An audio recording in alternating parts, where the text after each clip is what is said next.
for Michobia.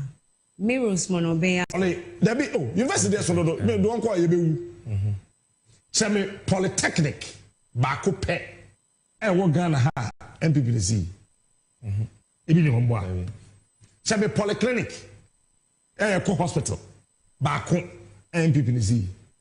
Ebi o. Okay. Semi university baako.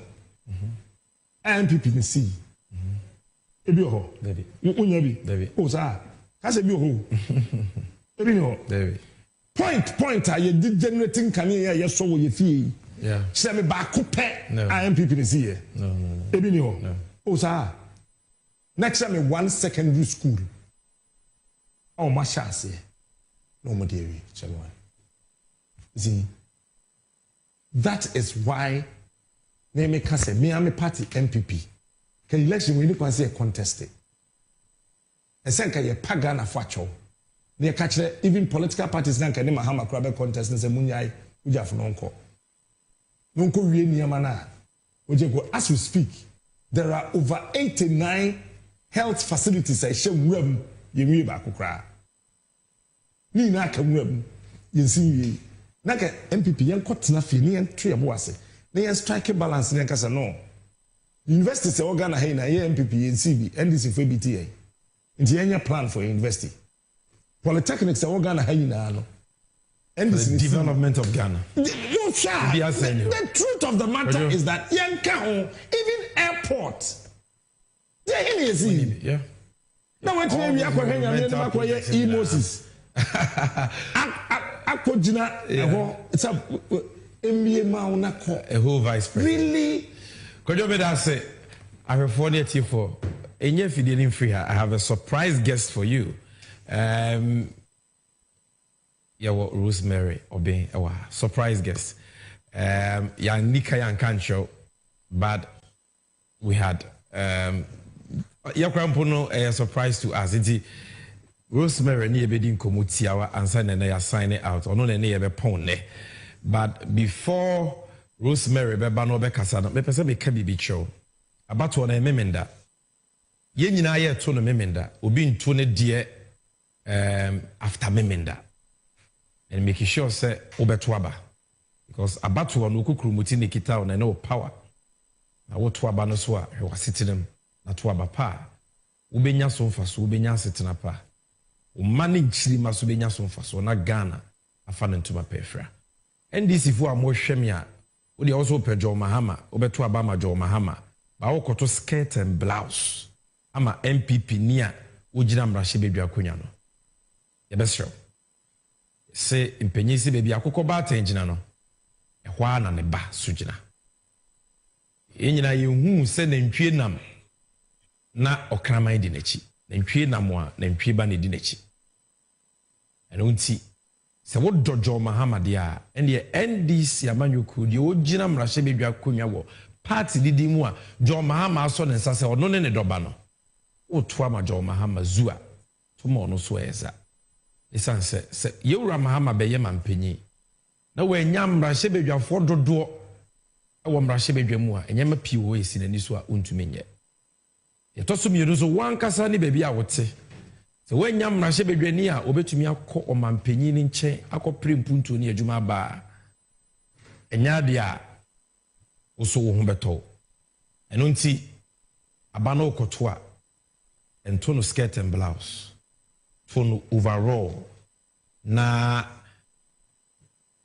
yehu se wo hye so wonye se wo ha ewa ha enya de a ebeboa NDC amanyoku e de party no eno nti senebe ya wo mantamu benya mpuntu senebe ya wo benya mrahye bedwani a wo betumi akọ mampanyi ho na watimi akoka wahi asema kire no senebe ya o mampanyi Mahama so benya mrahye bedwafo dodo na hyehye po wo magana no watimi dia ye adwuma no to abano overall to the sister jalabia and to skirt and blouse. Rosemary, am I kwaba? In fact, and then you surprise all of us. Yeah, that's a pass what best try NDC 360. All right. Let me patch on what to say. Nyame adom patch on me ho ye pa. Great. I'm say now what trade here. you are the discovery of the nation. And wama Ghana for be brave because waba be big Ghana for any. And same be you no abe wawa ni akabiache. Ebia no be the interview that has gone viral or GH1. I know that's after that why a few more interviews. But I have just one question for you. Okay. And it's my hope that will be to me a born sending in out of our mommy with this one question. All right. Who are you voting for? And why are you voting for that person? Okay, thank you so much. It's here for me, Chiobia. Miros Monobeya, so I don't know names here from me people's mother. No. I've made the choice. Say 7 December we in Metro Ama, the candidate of the National Democratic Congress. Wow. That is the incoming president, John Dramani Mahama. Wow. Yes. Wow. You are voting for John Mahama? Yes, please. I'm voting number 8. Why? Because only Dr. Bawumia Juma as a personal assistant, aide. Why are you voting for John Mahama?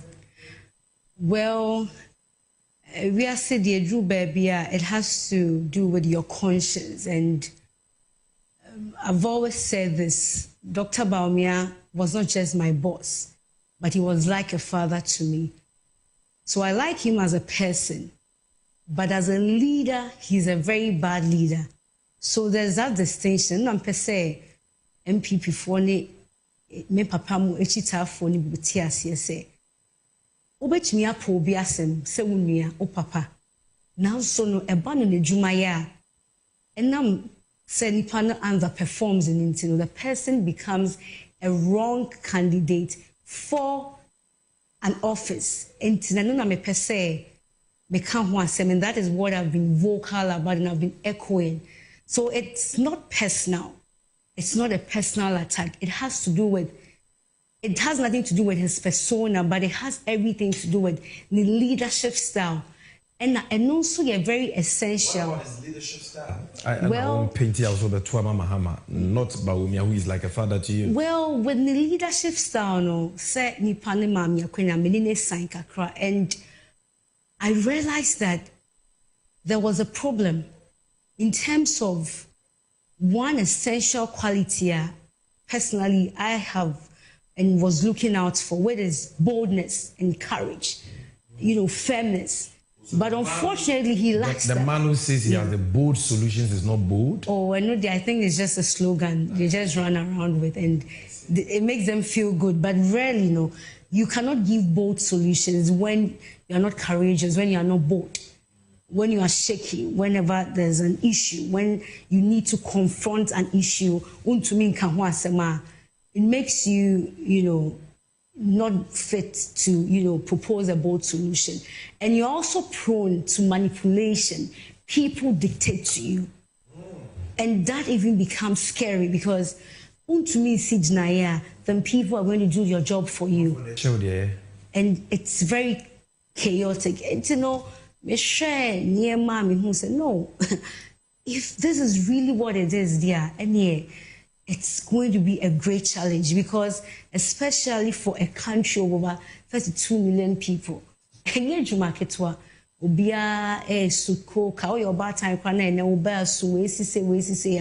can't be overwhelmed.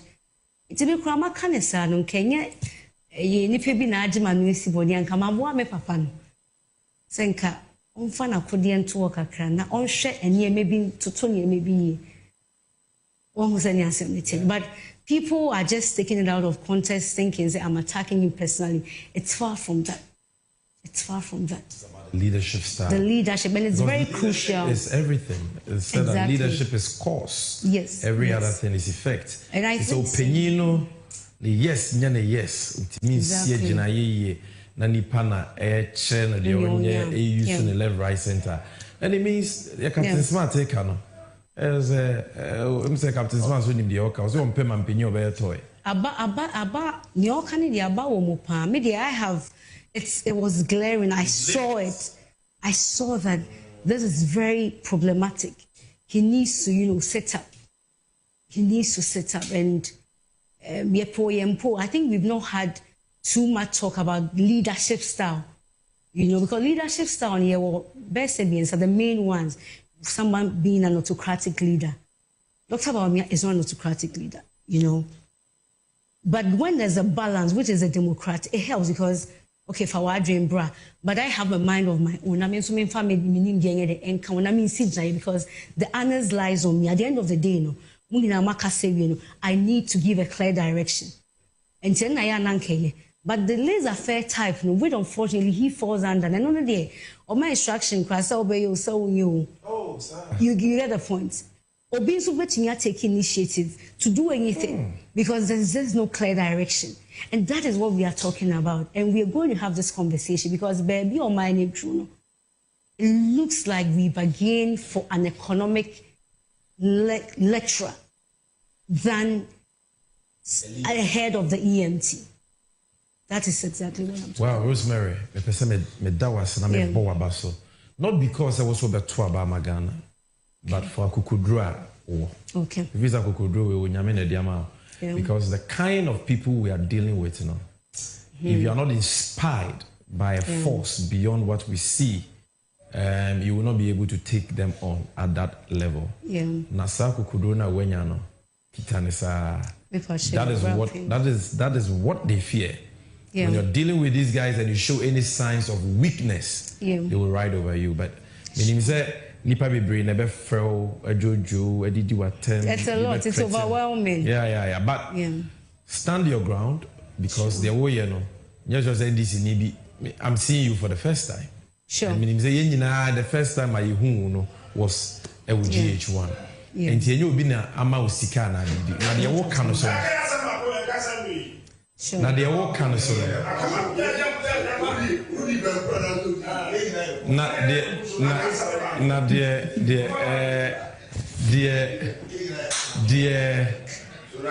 Web fiti asena wo ye no.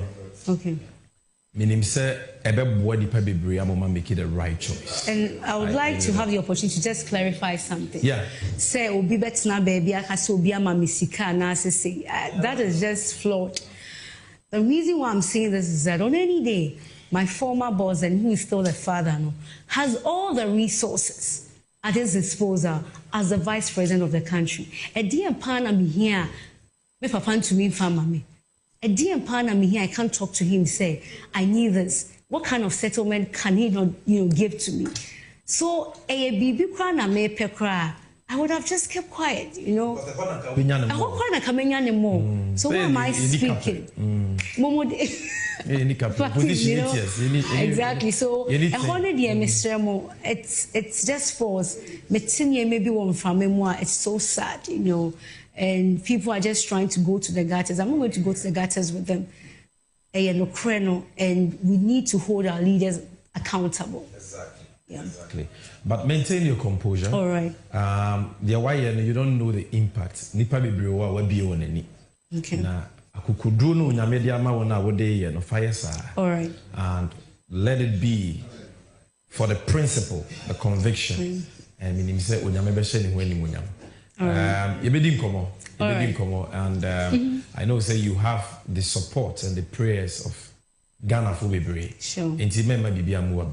Okay. I like the way you said that this is a conversation we must have. You say, and that is a kind of spirit. Well, thank you so much for having me. We are going to engage, and by the way, I think you communicate very well. Thank you so much. You're one of the best female voices I've heard. I've listened to you only once, today being the second time, and I think you communicate very well. And all right. God has plans for you and all of us. All right. For the good of Ghana, not just partisan politics. Exactly. But for Ghana. This is about Ghana. And to say you can say Sika na upa Bawumia meaning Sika upa ka untimi fama. Exactly. But which say what do woman? What could be bia? If we say when me or mine near, we can make a mistake. Sure. Thank you for that. You better show after the victory. Sure. Another NDC 360 show to celebrate that, and we'll have. All right, thank you so much. Thank you for having me. Yes. No, Rosemary, Chansimame. Na menna arefuasibi. Captain Smart was so hijacking me show on me say be pom, but I was say pom. Captain, what's he saying? Umbesi bebo. Nada mic in the door, so money be. Could you answer me as well? Mumma make an meeting.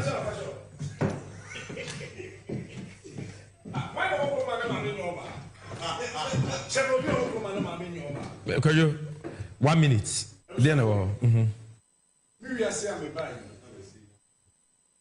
Yes, sub-region. Oba president. Nami Oba vice president. Remember, the vice president who come here in one case one party could not be building. Mahama ni Lomote ni. Political party no one idea ni mukura candidate in the refido. Emma wa badaye. The way you see celebrating mothers, Mother's Day. Ghana ni ba bia one of you. Ese what to Emma Jane na no Puku Ajiman be the vice president. Now for the very first time in the political history of this country, Ghana the gateway to Africa. No.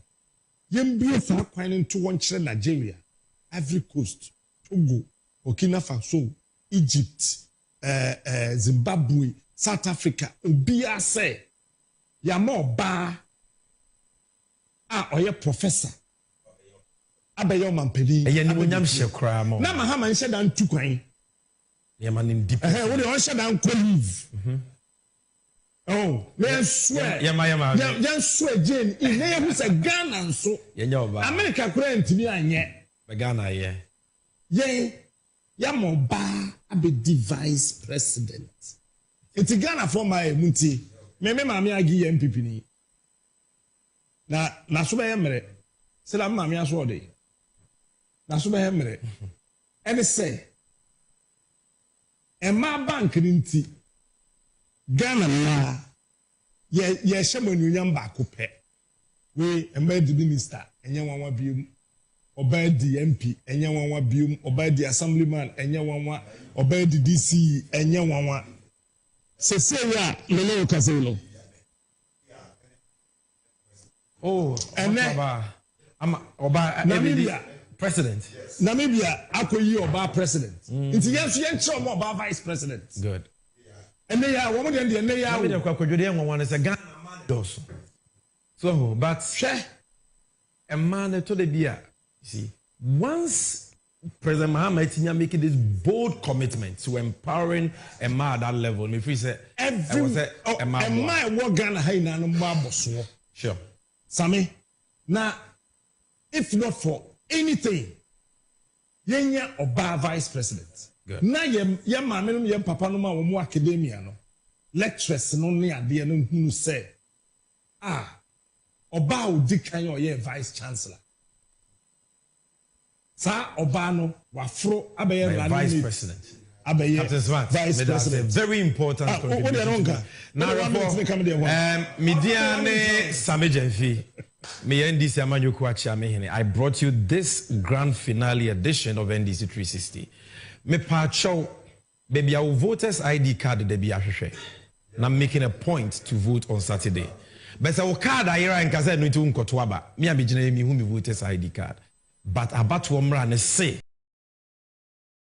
John Mahama, what he wanted to do was to build what? Infrastructure. To build a foundation that all of us can stand on. Tonight we are here to hear his message on the campaign for 2024. And I ask all of you to join me to welcome John Dramani Mahama to this evening's presence with you, ladies and gentlemen from the media. Good evening.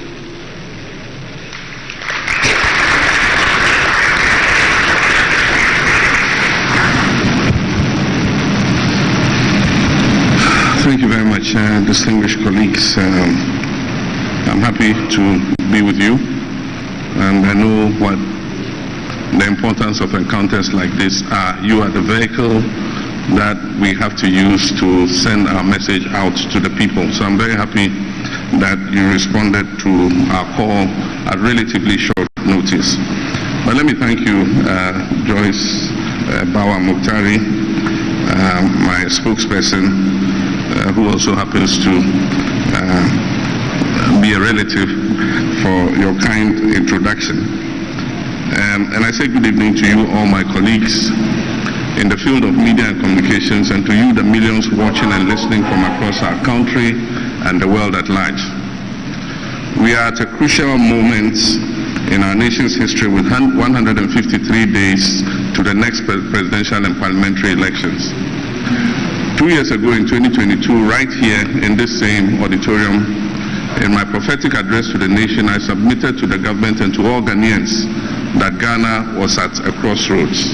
That speech has been called the crossroads speech. Unfortunately, the government refused to listen to that altruistic conversation and the raft of viable and innovative policy proposals that I offered to them that evening. 2 years on, our country is in the worst state. In between the period, I have been having a series of innovative conversations with you, conversations that do not talk down or talk at Ghanaians, truthful and honest, continuous conversation that admit that our nation is in peril. Because Ghanaians have victory in our DNA, I know that despite these perils, we can overcome our difficulties. Let me thank you for your presence this evening for my first major media encounter ahead of the December 2024 elections. In addition to my digital conversations, I intend to have a number of such media engagements, not only in Accra, but in other parts of the country. As I have done when I was president, I passionately believe in transparency and accountability and engagements with the fourth estate of the Rim. These have always been an effective way to reach our citizenry. And this is why I'm happy today to be with you again to sustain the conversations about our dear nation, Ghana. And do not worry, the media encounters and my virtual engagements will not deny you the opportunity to catch me for one-on-one interviews either in your studios or whenever we meet at events. Ladies and gentlemen, this is the time for change. The time for change has come. And it is not just a slogan, but a clarion call to the heart and soul of our nation. This is a time for change because of the urgent need for a transformative shift in the way we govern, the way we create jobs, the way we live, the way we provide social services, including health and education, and the way we envision the future of our dear country, Ghana. After almost 8 years under the deplorable leadership of the Akufo-Addo and Bawumia administration, we have seen our country sink into a serious economic abyss. The current economic mess sums up the verdict on this NPP administration. The harsh reality is that for most citizens, the piteous journey over the period has been a very bitter experience of economic and social deprivation. The unprecedented levels of poverty, unemployment, deterioration in our people's livelihoods, and social inequity have exposed the dubious strategy of hiding incompetence under sloganeering. It confirms without hesitation that the disruptive and hasty experimentation with the lives of the Ghanaian people was underpinned by a naive exuberance, arrogance, and indeed selfishness. And I'm referring to the economic challenges that have shattered the dreams of our youth and the aspirations of the vulnerable in our society. No one has been spared, not children, not adults, including the middle class and the elderly have all been hit very hard. And I dare say even you, the media, have not been spared. Fellow Ghanaians, and that's a very famous refrain, fellow Ghanaians. Notwithstanding these challenges, I am imbued with the optimism and a steadfast belief in my God Almighty and the amazing creativity of the Ghanaian people to assure you tonight that together we shall turn around this tide. We shall turn this government's destructive tide into positive and progressive waves, waves that will reverberate in every home and corner of our country and across the globe, demonstrating that Ghana has once again gotten back on track. Let me give you 5 good and solid reasons why we shall reset Ghana and turn the tide. 1 is experience.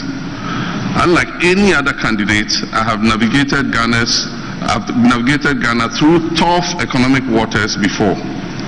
My presidency was marked by significant infrastructure development, building economic buffers for inclusive growth while ensuring macroeconomic stability. I understand the intricacies of national crisis management and possess the proven experience to reset Ghana from the economic challenges that we face today. The second point is visionary leadership for economic revival. My vision for Ghana is rooted in sustainable development. I'll focus on revitalizing our economy for job creation through industrialization, enhancing agriculture, and ensuring the efficient use of our natural resources.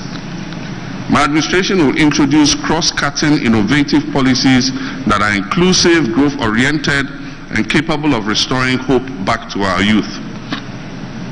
And the third point is commitment to job creation.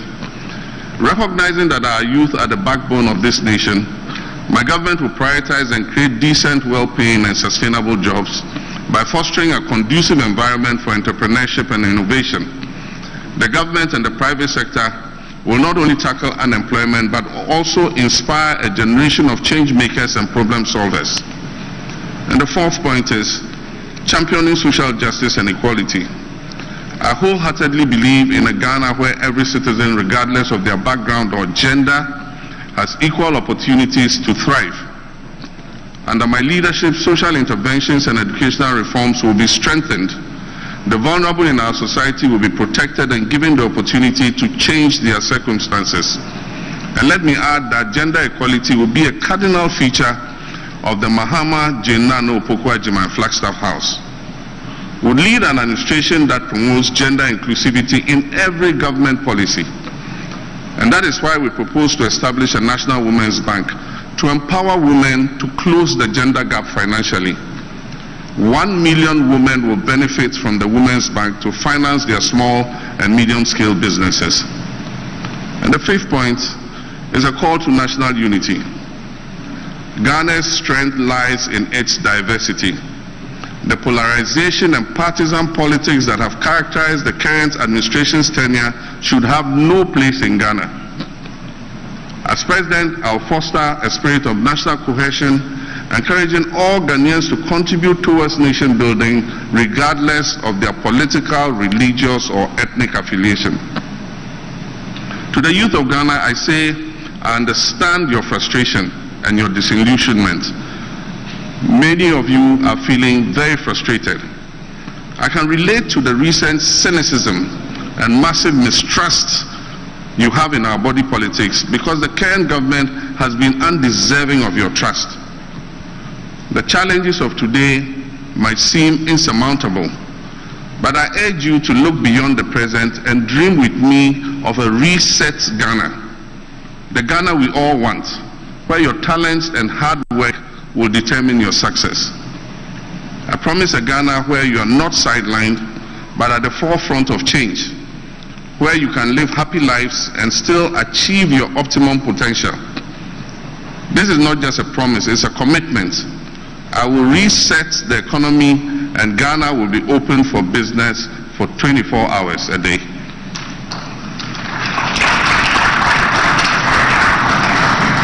Leadership is about vision, and the 24-hour economy is the vision to create decent and well-paying jobs. When I talk about a 24-hour economy, we need to understand the underlying vision behind that policy. The 24-hour economy is the means to an end, and the end is putting Ghana on a solid foundation for accelerated growth and development. We need to attain the growth rhythm that will turn our country into a developed economy and eliminate the abject levels of poverty we are witnessing today. An economy that will manufacture many of its needs, including food and beverages, drugs, clothing, and more, such that we can address the exchange rate volatilities due to needless imports. The world is moving very fast. We need to keep up with this new rhythm. So first, think of the 24-hour economy as an accelerator, the best accelerator or catalyst we could possibly have. A 24-hour economy will increase the production and distribution of goods and services and accelerate the economic exchanges between people and companies. And with that, we will start growing at an unprecedented pace while providing decent jobs for our young people. As I've said, leadership is about vision, and I stand by it. But leadership is also about caring. It's about giving people genuine, solid hope. And this is what the 24-hour economy is really about. And let me explain further. The 24-hour economy is a solid way to replace imports with homegrown production of goods, and thus create a solid base for a vibrant Ghanaian industry. In many instances, we don't import goods because they are better than what we produce. We import them because nobody produces them here in Ghana in the first place, or because our local production is insufficient. Therefore, the stimulus packages for companies wanting to participate in the 24-hour economy will convince businesses, and I'm sure of it, to start producing import substitute. And do you know why? Because the market for such products already exists. If the market did not exist, we will not be importing to satisfy demand. And so through the 24-hour economy, businesses will be incentivized to start producing for this market. It is the simplest way to start growing sustainably. And when this begins to happen, imagine the number of new jobs that will be created. And here's another thing about the 24-hour economy. It will boost exports. Many Ghanaian companies still will start looking for foreign partners to develop their businesses to take advantage of the new opportunities available to them via this policy. Indeed, thanks to the African Continental Free Trade Area, these partnerships will open new foreign markets to Ghanaian companies.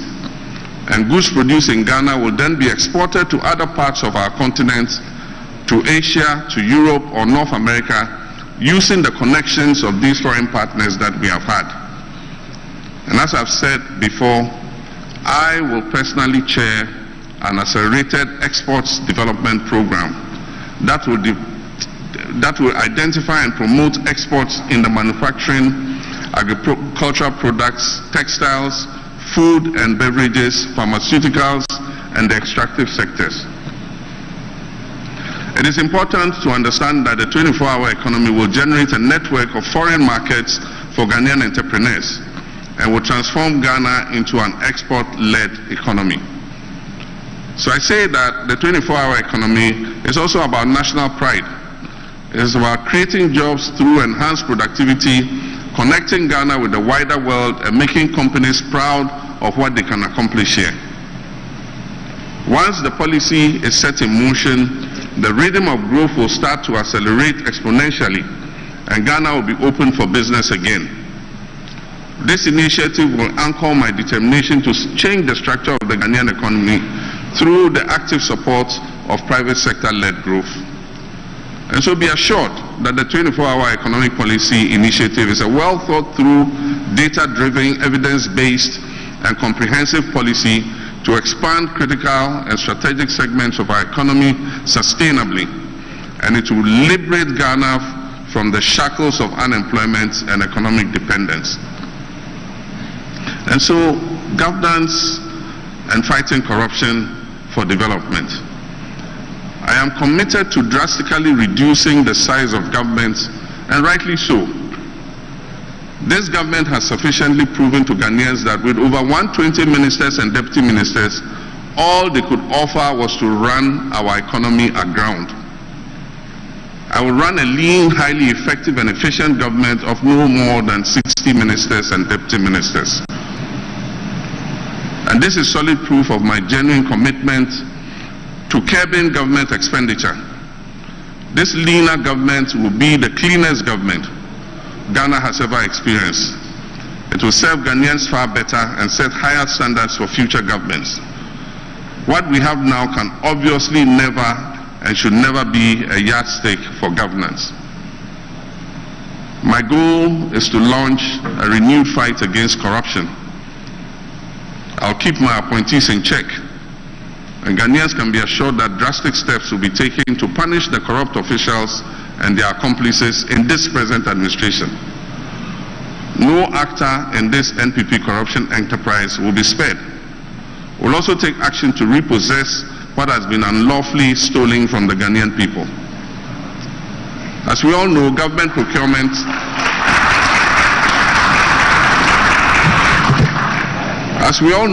procurement is a significant source of corruption, and no economy can sustain inclusive and equitable social and economic well-being with the penchant for public service holders to be self-serving and corrupt, as is currently the case. The use of public finances will always be compliant with our national laws, transparent, justified by contemporary value for money tests, and solely in the interest of the broader citizens. If we want to eliminate corruption, we must increase accountability in government procurement processes. And accountability gives power back to the people.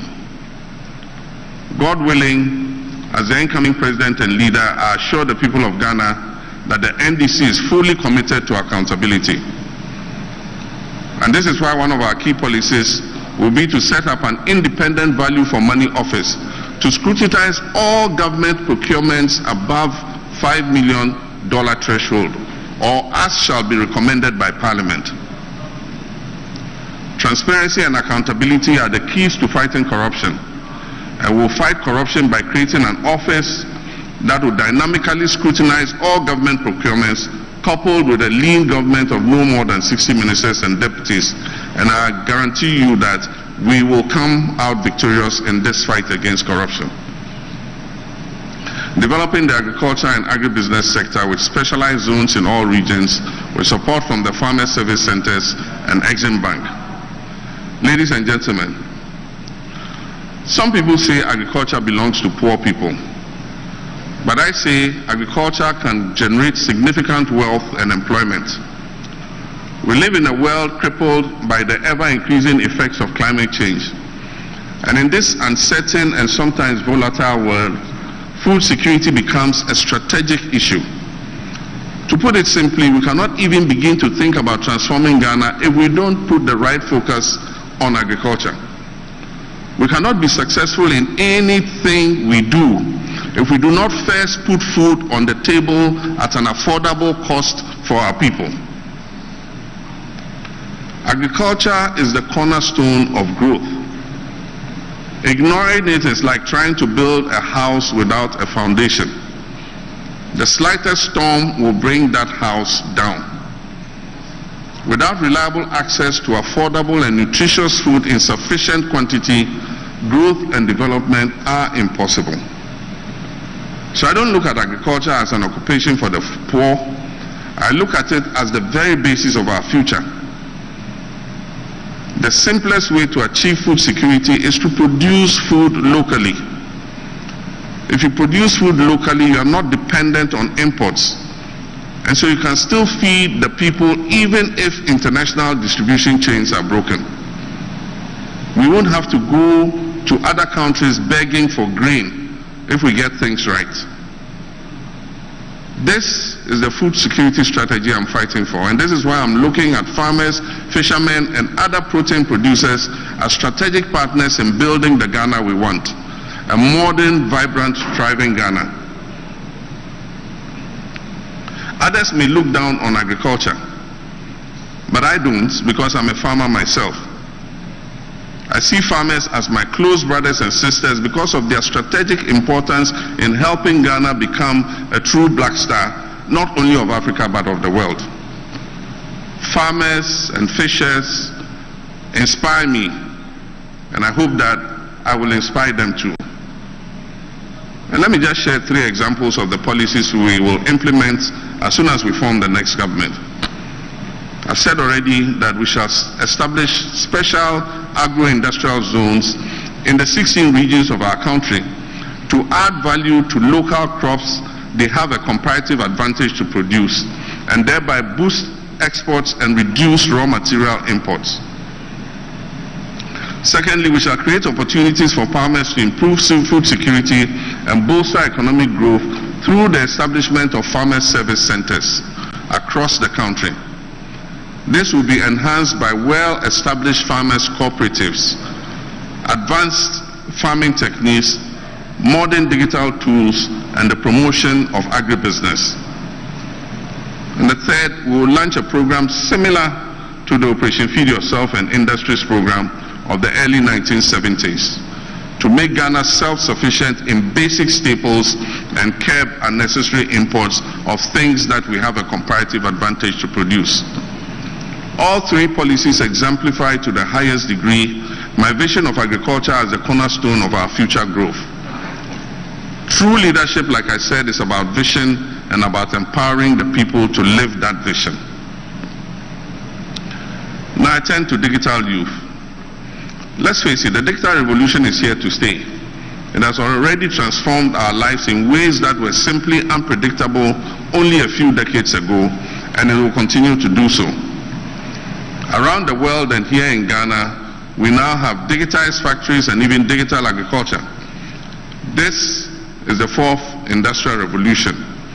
Indeed, the fifth industrial revolution, the cognitive age that brings human and machine intelligence into close proximity for sustainable growth, beckons us. And the sooner we embrace it, the more prosperous our nation will become. And this is why I'm a true and firm believer in the right to affordable and reliable internet for all our citizens. I believe that currently everybody should have access to internet connectivity. You may remember that 4 years ago, I promised Ghanaians that if elected president, I'll provide them with universal and affordable internet access. This promise still stands because my vision of a digital Ghana is as strong as ever. It is a vision that led me as president to deploy massive fixed and wireless broadband for reliable internet across our country, and it remains an undying vision. We need to be young in mind and in spirit. And this is a fabulous time in history, a time which we must be bold, create, and take advantage of the huge opportunities the digital world, particularly the digital economy, affords us. And so based on this vision of a new, vibrant digital Ghana, the next NDC government under my administration will partner with local tech startups and businesses to launch a digital jobs initiative to create at least 300,000 skilled employment opportunities for the youth in this sector. And so imagine this, 300,000 employment opportunities for our young people. And this is the field that they not only love, but they often excel at. I look at my children, my nieces and my nephews, and I'm amazed at their digital skills, as I'm sure many parents in Ghana are. So I'm telling you, like I tell everybody else, let these kids thrive. They are our future, so let them build this future. It will be glorious, I promise you. All they need from us is our support and understanding. And I promise all of them my full support and my wholehearted understanding. My dearest young Ghanaians, I stand by you 100% and I always will. When we talk about the digital revolution, we also need to talk about the digital divide, about those who are being left behind. On my watch, I'll do whatever it takes to provide universal access and bridge the digital divide in this country. We must close that digital gap. The NDC promises this, and it was in our 2020 manifesto, that we shall train 1 million coding professionals in demand of digital skills for growth, business process outsourcing, and knowledge process outsourcing ecosystems, ensuring that no one is left behind in this digital revolution. 1 million coders, I mean, just think about it. And I believe we can do it, and this is our plan. It is our pledge to you, and no Ghanaian will be left behind in this digital revolution. Let me also assure the sports fraternity that we shall develop our stadium infrastructure for track and field sports. We'll fix the deteriorating football pitches and pay stipends to footballers in the Premier League like we promised in 2020.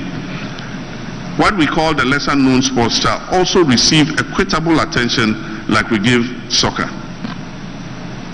And I have good news for the creative industry. Our overarching policy for the industry shall be the Black Star experience. And this will be geared towards boosting the tourism and creative arts sector.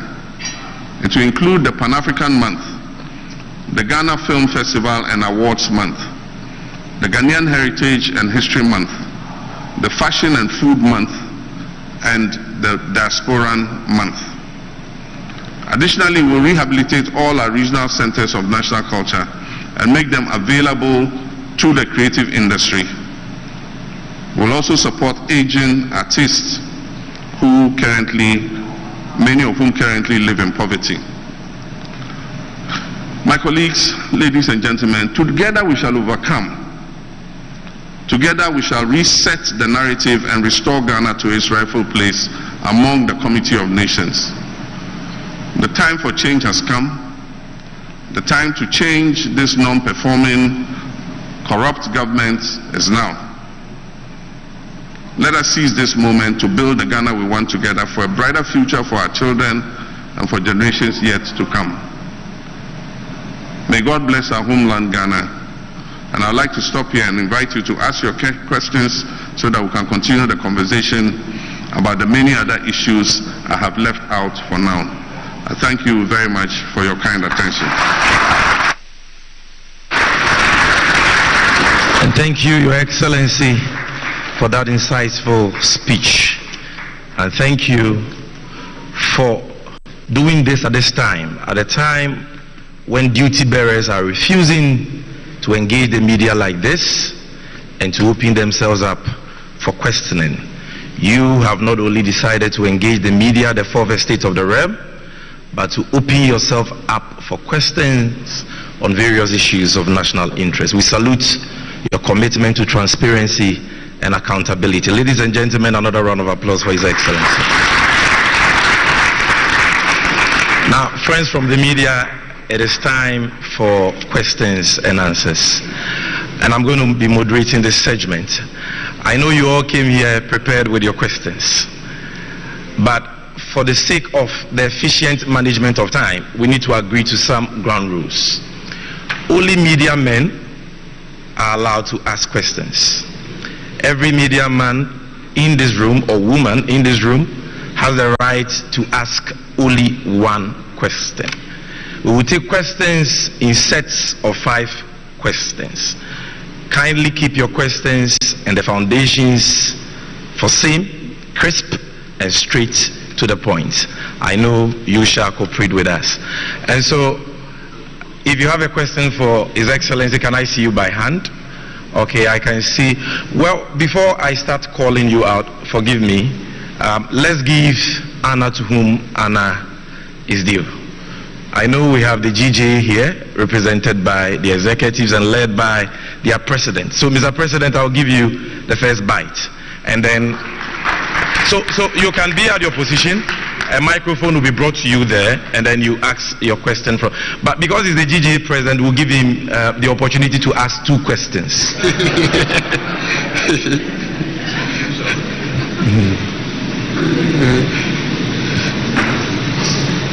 Thank you, Sami, and thank you, His Excellency.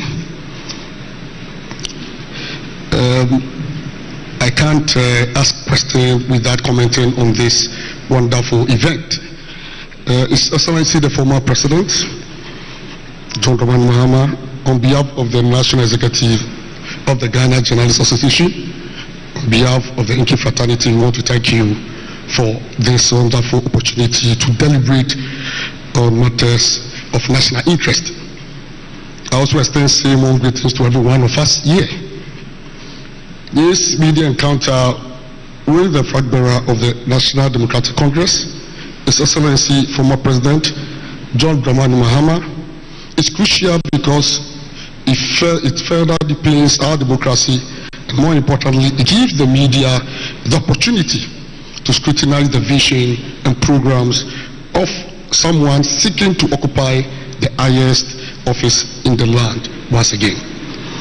At this juncture, the GJ would like to commend former President Mahama for availing himself once again of scrutiny as he outlines his visions and programs for the country. We hope that the former president continues on this path if he wins the election, so it will not be a 9-day wonder. I want to state that the former president is still a member of the GJ in good standing, and we appreciate that. Thank you. Thank you. We indeed appreciate that. Yes.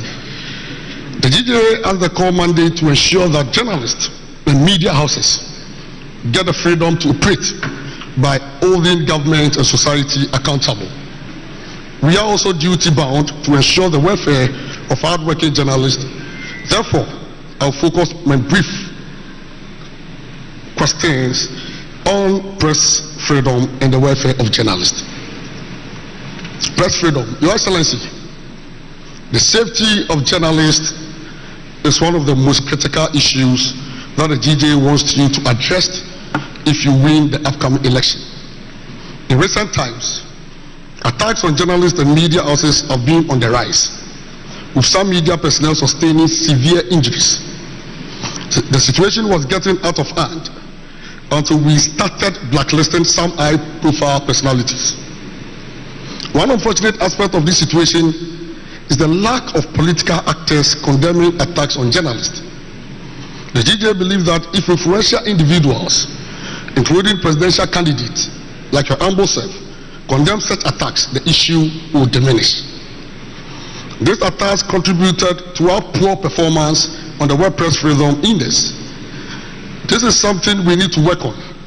I must say that this year, our performance on the Press Freedom Index improved due to the blacklisting measures we instituted. Yeah, Mr. President, still waiting now for the question. Yes.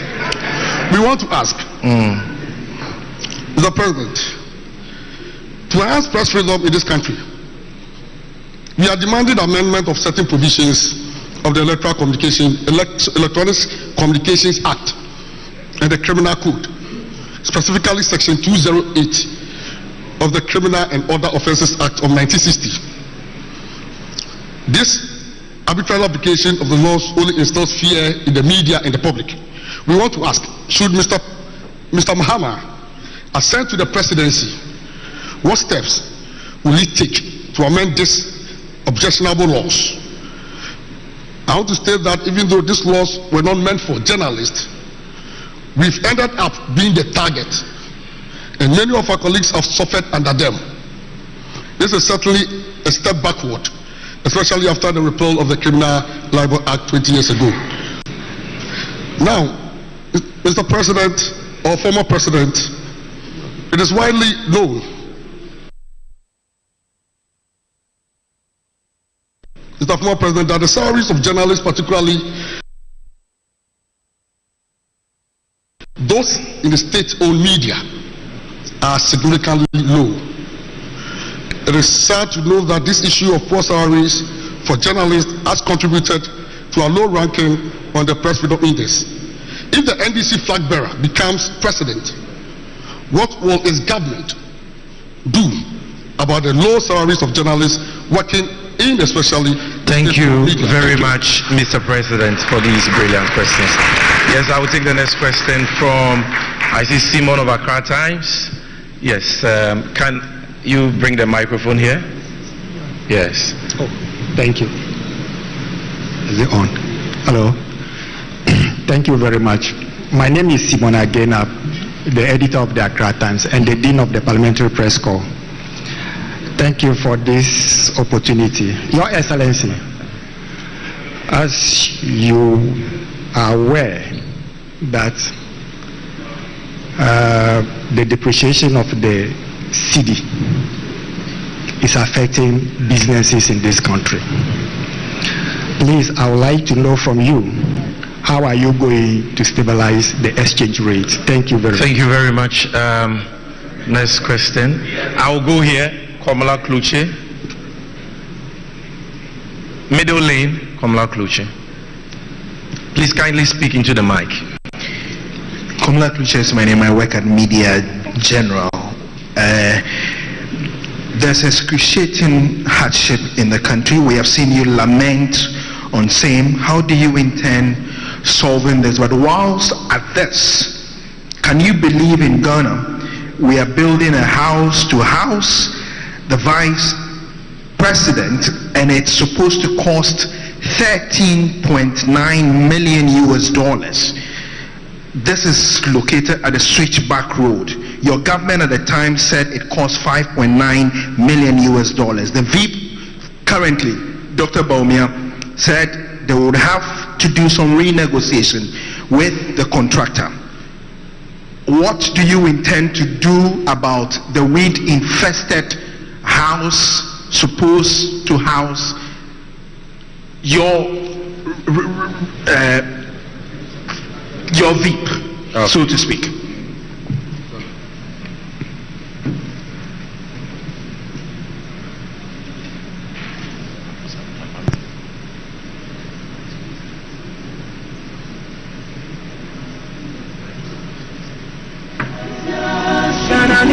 Thank you very much, Komla Kafwide. I'll give you the... Okay. Thank you very much. I've seen you, so relax. Yeah, Kafwide, GTV. Mr. President, if you watch GTV tomorrow morning, you will see a bottle of orange water on my desk. It's not juice, it's from the river. I personally fetched that water. Galamsey is ravaging our environment, it's polluting our waters, it's destroying the farms. You were talking about agriculture and the fact that if we don't have food to eat, everything will be meaningless. I want to know what your plan is to deal with illegal mining, aka Galamsey. Thank you for your question. The masculinity has been too much, so let's go for a female voice. Nima from Ghana Web.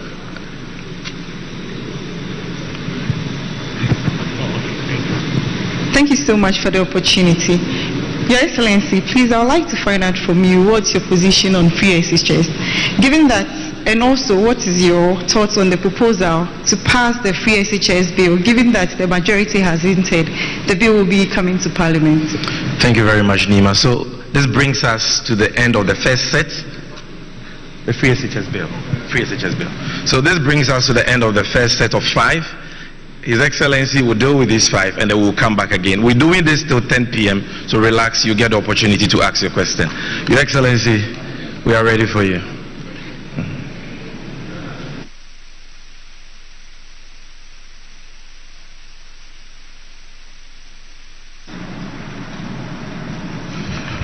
Thank you very much, Mr. President, for your questions and also your commendation. This will not be a 9-day wonder. Everybody knows that when I was president, I held media encounters, every year of my presidency. It's not been the same under this government. They've run away from the searing accountability to the media. We all know that Chapter 12 of our Constitution is on press freedom.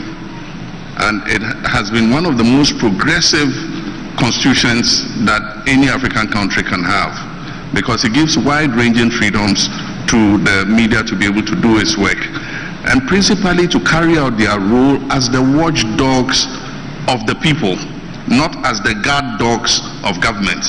Some of us have abdicated that role, and instead of being the watchdogs of the people, we have been the guard dogs of government, savaging people who question and try to hold government accountable. So we must take note of that. Safety of journalists is important. I must say that in this last administration, journalists have felt more afraid, they have felt more cowed. Many journalists have been harassed.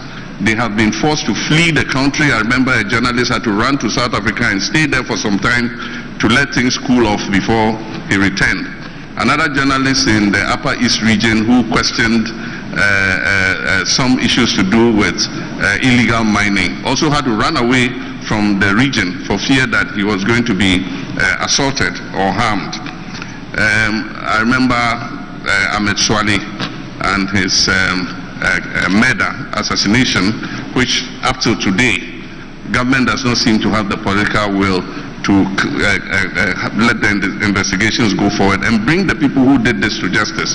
As long as these people are not brought to justice, the possibility exists that they can do something similar in the future. And so these are things that we take seriously. And my track record when I was president is there for everybody to see, that because I'm a colleague of yours, my training is in the media, and so I can empathize with the work you do. And so definitely you can be sure that as president, I'm not going to condone or conspire to harass journalists when they do the work that the Constitution has mandated them to do. We're willing to sit with you and look at any laws that are in contradiction with the Constitution. The Constitution is the overarching law of our country. And so if there are any laws that are punitive and constrain the media from doing its work, they are laws that we can look at and we can amend if necessary. The low salaries are not only the state-owned media, they are even worse in the private media. They are even worse in the private media. And so it's something that we need to attend to. The thing about media is that it is driven mostly by adverts. Unfortunately, things have gotten worse because businesses are suffering currently. The budget for advertising has shrunk. And also because of the number of media that we have, dividing that little budget amongst the media makes it difficult to be able for the media owners to be able to guarantee bigger salaries.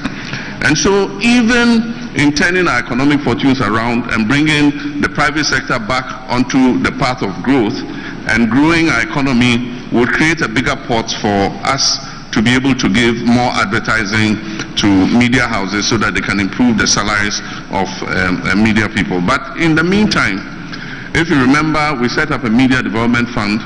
There were a few challenges at the time, and so we put it in abeyance for the meantime. But I think there is something that we can look at again. Set up a media development fund. Government puts seed money into it. It was meant to improve training of journalists. It was meant to attend to welfare of journalists and so on and so forth. And so it's something that we are willing to reactivate. And together with the GJA and all the other media umbrella groups, we'll sit down and see how this media development fund can inure to the benefit of people in the media space. And so those are all things that we are willing to look at. The other question was... So on the exchange rates. Yeah, on the exchange rates. The immediate issue with the exchange rate and the economy is that the best signal Ghanaians can send to both domestic and international investors is that we're ready to change the current trajectory on which we are. I think that if we hold a successful election, we demonstrate to the world and our people that we are willing to change this trajectory on which we are, that is leading us further into the abyss. It will restore confidence in the economy. That in itself will send a signal that stabilizes the foreign exchange. Currently, nobody has hope in where we're going. And so people are hedging because of the rate of deterioration of the value of the cedi. People are hedging for other foreign currencies. And when it happens like that, then it puts further pressure on the currency. And so we would instill fiscal discipline, because eventually the main driver of the economy is fiscal discipline and fiscal consolidation. And so if you only want to ramp up revenues, but you're not willing to cut expenditures, then you have a situation where your budget deficit is out of kilter. And as you know, we had a budget deficit that went as high as 15% of GDP. And unless we instill fiscal discipline, we'll continue to have a situation where it puts pressure on our currency. It's like a household budget. You cannot spend more than you earn. And that is what this government has been. Spending more money than they earn, borrowing more money than they can afford to pay. And that is what has, created the situation in which we are. So we must reduce the deficit, we must instill fiscal discipline, we must reduce the debt burden, and already there is a debt restructuring going on, and so we must continue the debt restructuring, but make sure that we put in the buffers so that we don't fall into this situation again. In my administration, we set up what we call the sinking fund, and we capped the stabilization fund. So any excess money that was above what you go to the stabilization fund went into the sinking fund. We also committed other revenues into the sinking fund so that we could anticipate debts that were becoming due and pay them. This government came and depleted the sinking fund and did not replenish it. And that is how come that we are in the crisis in which we currently are. And so replace the sinking fund, create more buffers so that the economy is more resilient to shocks. The thing about the world is it's unpredictable and shocks will come. But it is how resilient your economy is that will make you be able to come out of the shocks. We all went into the shock together with Cote d'Ivoire. Today our economy is so battered and bruised, and Cote d'Ivoire's economy is much more stable.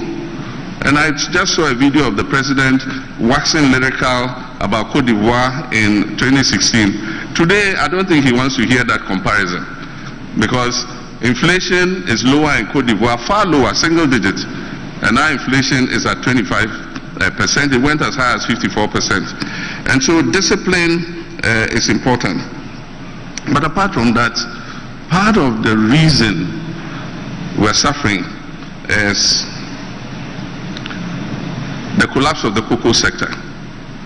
Cocoa has been a traditional pillar of this economy. And when I was leaving office, we did a syndication, cocoa syndication of $1.8 billion. The banks had confidence in this country, and so they gave us $1.8 billion upfront to put in the cocoa industry. And this syndication has been going on over the years. Currently, the last syndication we did, we struggle to even make $800 million. I don't think we've received $800 million for the syndication. And so that injection of foreign currency that was predictable and sure, that used to come into the country every year, helped to stabilize the foreign exchange. Today the cocoa industry is a pale shadow of itself. And so one of the things in the medium term is to revamp the cocoa industry as quickly as possible and make sure that its impact in terms of foreign currency injection is revived. Aside from that, we need to quicken our pace in the oil and gas sector. All of you have heard of the transition to green energy. It is real, it is happening. And so every country that has an oil and gas industry is putting in the maximum investment in order not to have what we call stranded assets. You will have the oil wells, but if that transition is completed, nobody will be interested in putting money to recover that crude oil and gas. These 8 years have been wasted completely. In my time, in 4 years, I worked tooth and nail to bring 2 new oil wells into production. If you look at the 10 years of oil production, from 2010 when we started oil production till 2016 when I left office, we have earned about $3.3 billion from our share of oil production. In the 8 years, that's because of the work I did to bring 2 new oil wells, in the 8 years that Nanado and Baumia have been in office, Ghana has earned $7.3 billion. And so in total, over 10 years, over the period from 2010 till now, we have earned about 10 billion. 7 point something of it in Baumia and Akufo-Addo's time, and 3 point something of it in Professor Mills and my time. For the last 8 years, nothing has happened in our oil industry. Not a single drop of oil has been added. Unfortunately, our production of oil has reduced by 32%. And so we're producing less. So one of the things we'll do is to quicken and attract the oil companies to come back. As I speak, E&I have run away to Cote d'Ivoire because of the unfavorable environment here. ExxonMobil was going to do significant work here. Because of greed, ExxonMobil decided to pull out because they thought the environment was toxic and corrupt, and so they pulled out. So one of the things is to restore investor confidence in the oil field. And there are oil fields and compartments that have been appraised that are just waiting to begin production. And so revamping them and ramping up our oil production and gas will bring in the needed foreign exchange that will help to shore up our currency. But we must also look at getting more from our extractives. We have bauxite, we have gold, we have lithium, we have manganese, we have so many other minerals. We will work to make sure that Ghana's share of those extractives is increased. so that we can have more foreign currency coming into our country. We produce gold, but because it's not streamlined, a lot of that gold is leaking out, and individuals are making the profit instead of the country making it. And so we streamline the extractive so that we're able to earn more money. The Vice President's residence, I don't know what the current situation is, but I know that initially when we commenced the idea of creating a suitable residence for the Vice President, the former Nigerian High Commission land was acquired for that purpose, and I know that some construction took place there. Initially, our cabinet was informed that it will cost about $5 million, from what I understand. And so that money was procured and the work commenced. When the new government came, I understand, I don't know exactly what figure, but they said that it had overrun the $5 million. I don't know exactly by how much. But it's news to me that it is going to cost $30 million. I haven't seen the figures and all, but really, I wonder if we have value for money. And that's why I say that in our anti-corruption fight, we will subject any project above $5 million to value for money audit. Because until you audit that project, you can't tell whether it is worth the value for the money we're putting in. And so when we come, we'll look at the figures and we'll do an audit and see whether, yes, 30 million is what is appropriate or it should cost far less. But in these crisis times, one wonders whether that project is really a priority. Because when I was president, the Vice President lived in what is currently called the Australia House. And the intention was to finish this and move him there. But in the crisis, maybe it is not something that we should rush to finish. There are many other pressing commitments that we need to look at. But like I said, when we come into office, we'll do a value for money audit and find out whether we are spending more or less. Galamsey is a problem of compliance. We have all the laws. We have everything. It's the enforcement that is the problem. And the enforcement is a problem because those who should be enforcing it are part of the problem. Today, DCs and ministers all have small-scale concessions, and I indulge in Galamsey. And that's why I said, any person who serves in my government, if you want to be a small-scale gold miner, go and be a small-scale gold miner. If you're a DCE, be a small-scale gold miner. Don't take public office under my administration. And so we're not going to countenance having any of our ministers or our political appointees involved in small-scale gold mining so that we can enforce the laws properly. And what are the suggestions we've given? One, we know the districts where mining takes place. We will open an office of all the agencies that oversee the mining sector in those districts. There must be a Minerals Commission office in every district where gold mining is taking place, so that enforcement and compliance can be right at the doorsteps of the industry in the particular district. The Environmental Protection Agency, there must be an EPA office in every district where mining is taking place. And we have universities that are producing young graduates. UNER is one in Sunyani, UMAT is the other in Takwa. These young graduates are geologists, they are environmental protection specialists. They have a lot of experience when it comes to gold mining. And so we're saying that we're going to identify the concessions and who hold the concessions. And we're going to employ these young people to work with the companies that legitimately own the concessions so that they can guide them in how to do proper mining. We're going to ban mining in forest reserves. As for that, it's non-negotiable.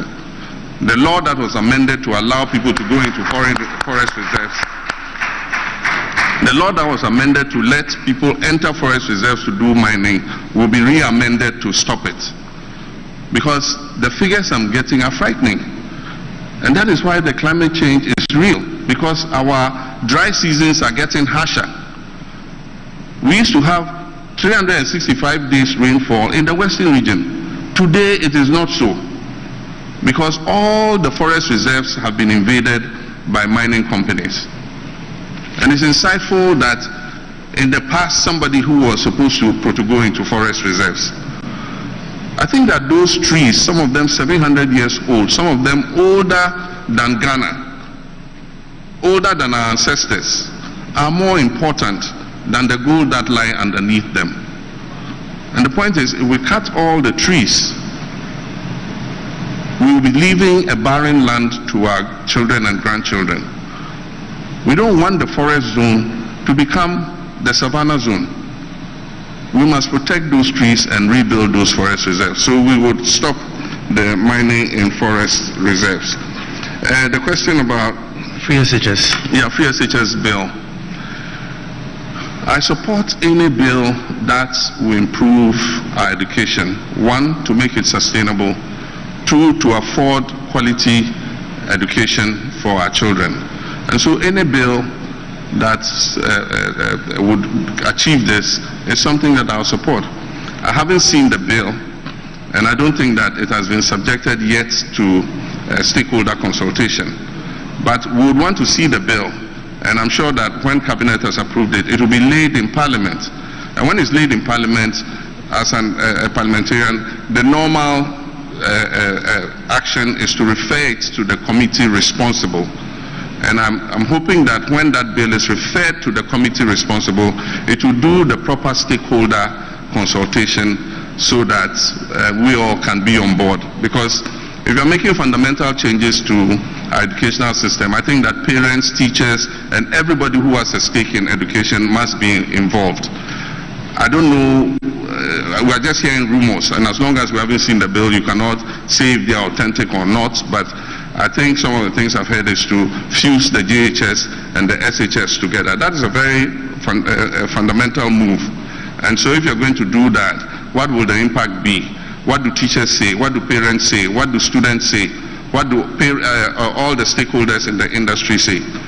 There are rumors that BEC will be cancelled, and so it's just rumors we've heard. Until we see the bill itself, we cannot make any determination. But like I said, I will support any bill that goes to improve quality and sustainability of our free SHS. Thank you. But Your Excellency, she also wanted to know what your position on free SHS is. My position on free SHS? Aside the bill, yes. My position on free SHS is known. In 2015, I launched progressive free SHS. That's what the Constitution says. The only difference between us and MPP is the approach. We thought that we should put the infrastructure in place and we should do the necessary preparation to absorb the free SHS. And so we started with day students. We made it free for day students. And in the second year, we absorbed 120,000 students on the free SHS.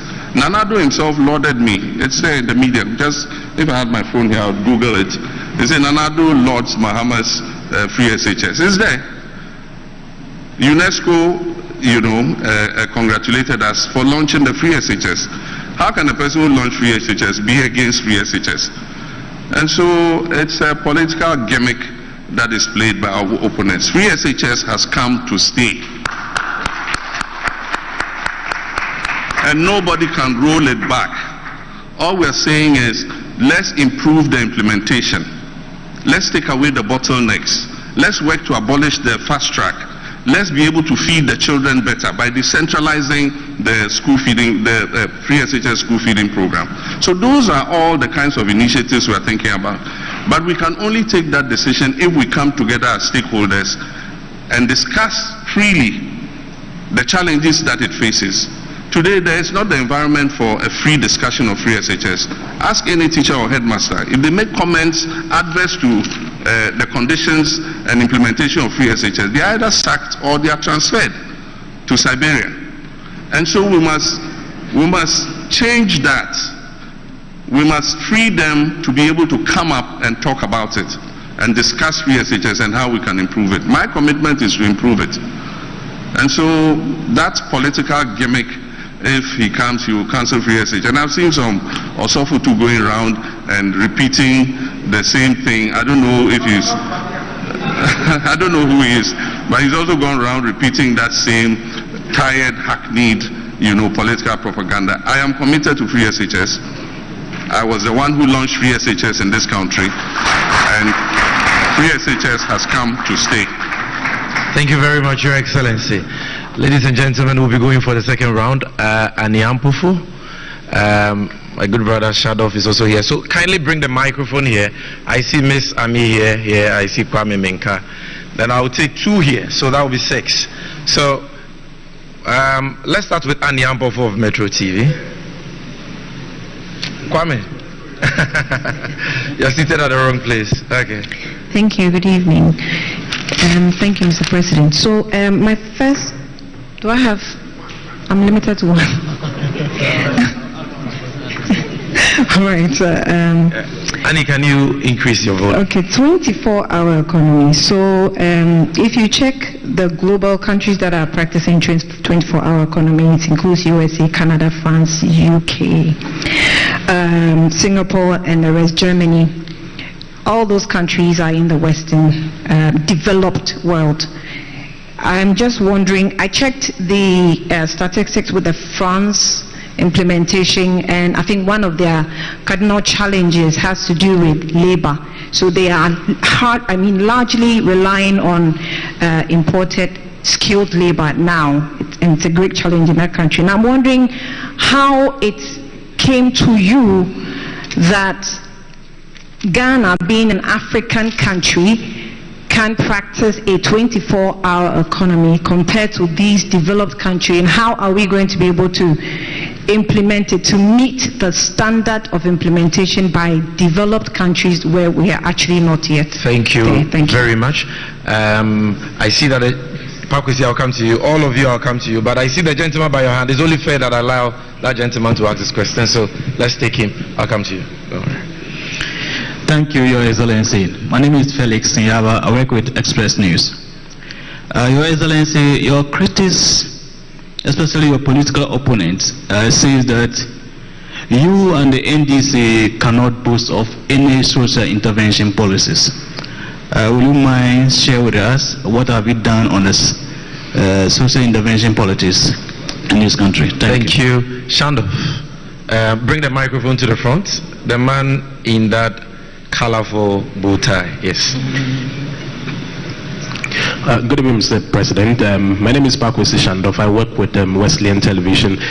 This is my question. When the NDC won the 2008 elections, they were caused by a section of the party, and indeed, the party's founder for the government of the day to be tougher on past corrupt officials. But it appeared that under the impression of Father for All, your late boss, Professor Mills, was lenient, and indeed you've also been accused of that same leniency, if I have to put it that way. But years down the line, I'm inclined to ask, have you delivered yourself from that spirit of leniency? And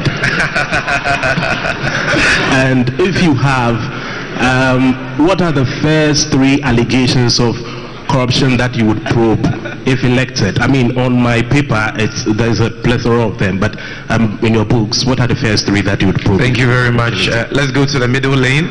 Miss Ami here. Then I'll come to you, Wisdom. I'll come to Wisdom. Then we'll go to the fire. Okay.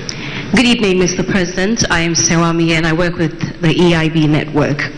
So, Mr. President, at a gathering of NDC lawyers somewhere in September last year, you urged them to aspire to become judges so that you can appoint them to bring a balance to the judiciary, which you have termed as an NPP-inclined judges.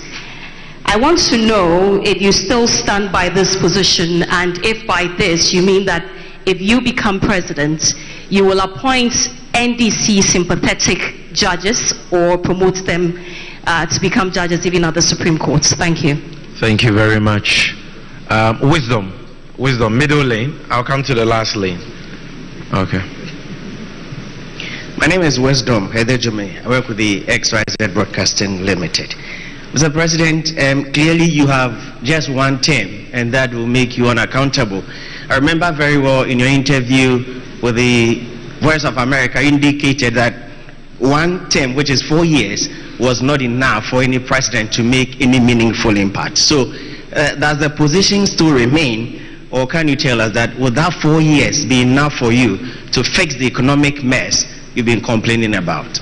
Thank you very much. Let's go to the far end. I see Kwekwe Usweje. I see Sadiq Adams.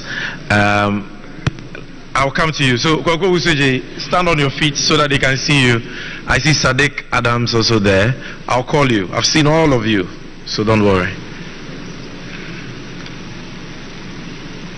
Thank you very much, Sami. Your Excellency, if elected president, I want to find out what measures, specific measures you would implement to address challenges that were faced by depositors and investors whose monies are locked up as a result of the collapsed financial institutions, including Men's Code. Thank you very much. All right. Thank you. So let's take one more there. Okay. There is one just by you, the gentleman who is sitting just by you, yes. Good evening, Your Excellency. My name is Blessed Sugan. I work with Joy News. Based on your success in the 2024 general elections, you would not just be the executive president of the Republic, you would also be the commander-in-chief of the armed forces. Your Excellency, there's a professor, Kwesi Enin, who's enjoying support from Imani Africa. They are in court asking the Supreme Court to enforce their interpretation of Article 202 of the Constitution, which will bar any new president from appointing new chiefs for the security agencies, including the IGP. You have a test case if you get to win the elections, which would mean that you have an IGP which is somewhere, who has an age range of 53. Mr. President, what's your personal opinion on the security of tenure for such persons, and will you be willing to work, for instance, with the current IGP if you're elected president? Thank you very much. So that brings us to the end of this set. We have 6 questions. Your Excellency, we are all ears.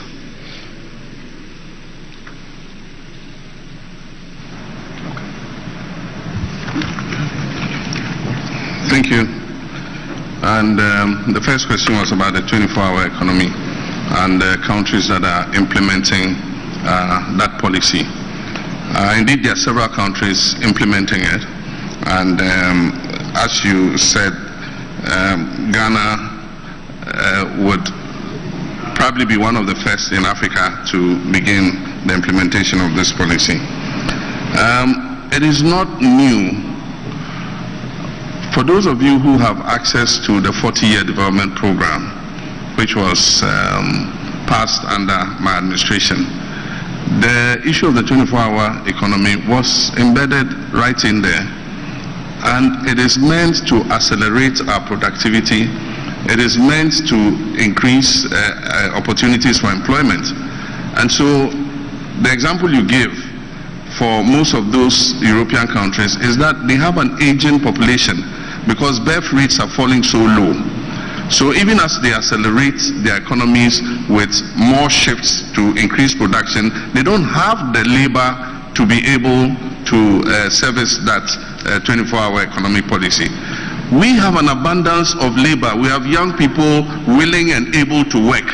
And that is the more reason why we even have a better justification to implement the 24-hour economy. But of course,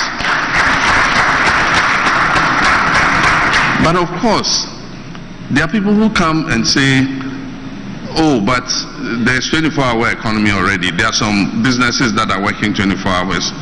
Yes, they are doing that by choice. That just a few of them think that they have the capacity to work 24 hours. So it's just by the decision of the owner of the enterprise that he can implement it. It has never ever been a policy in Ghana.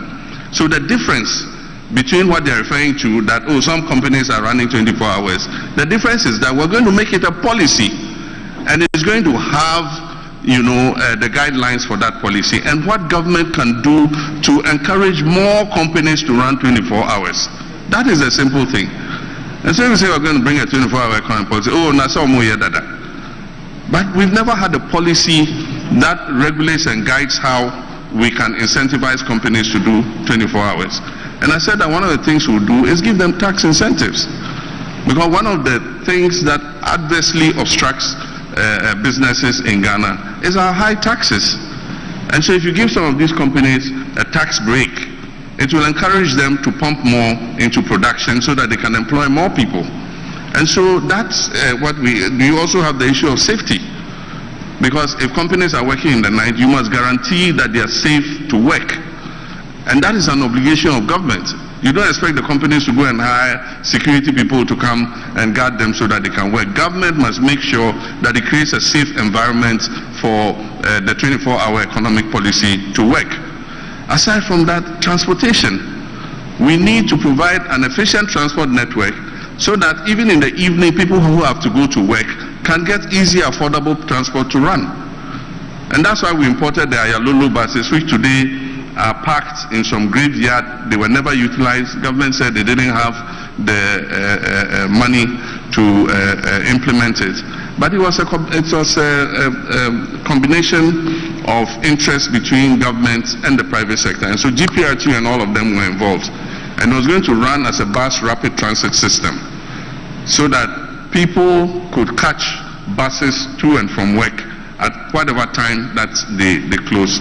And so when we come, we're going to revamp all those bus rapid transit systems and buses. Why the 24-hour economy works in some of the developed countries is at any time of the day or night when you go to a bus stop, you'll get a bus to transport you to work. And so government has some obligations under the 24-hour economy. There are many places that we can easily change into a 24-hour economy mode. The judiciary announced recently that, judges are going to sit later than they have done. And so it will mean that people have access to justice better than if they sit the normal time that they sit. If you go to the ports, when the ships come, even at night, the cranes are working and offloading the containers. But why can't I go and clear my container at night? Do we need more customs officers? Yes. Must we get more bankers so that we can make our payments and clear our goods even at night? Yes. And so there are things that government can do to make the 24-hour economy possible. Government has its obligations, and we are going to make it a policy so that the private sector can come on board and be able to do so. People talk about demand. The demand is there. We import 3 billion worth of food products every year, and some of these things we can produce ourselves. And so you can't tell me there's no demand. If there was no demand, why are we importing? If there's no demand for vegetable cooking oil, why are we importing vegetable cooking oil? It means that the demand is there. And so if we can increase productivity, we can meet the demand, our domestic demand. But apart from that, we've been giving the advantage of the African Continental Free Trade Area. It says register your brand. As far as I know, Ghana has registered 70 products that it intends to export tariff-free into other countries. We can increase the number of products that we're exporting by increasing demand. We have pharmaceuticals. We have a developed pharmaceutical industry. When I was in government, I gave them money to expand their production. To Binko, NS Chemist, Dan Adams, all of them. They have the capacity to increase production and work 24 hours, both to feed domestic demand and also for export. And like I've said somewhere else, we're going to use government's financial muscle to help Ghanaian-owned companies, Ghanaian-registered companies. Because the market, and I'll give an example, the market for pharmaceutical products, if we give a bias towards Ghanaian-made products, and even if they are marginally more expensive than foreign products, we buy them, we're keeping employment in this country. But if we go and bring those analgesics, we bring those antibiotics, we bring those cough syrups from India and other places, we are exporting jobs to those countries. And so we use government's financial muscle to give an advantage to Ghanaian registered companies so that they can produce more and employ more of our young people. And so that's to do with the 24-hour economy. I've heard this thing said so many times, and I wonder the basis why they say so. The NDC has no social intervention programs. It's the funniest thing I heard.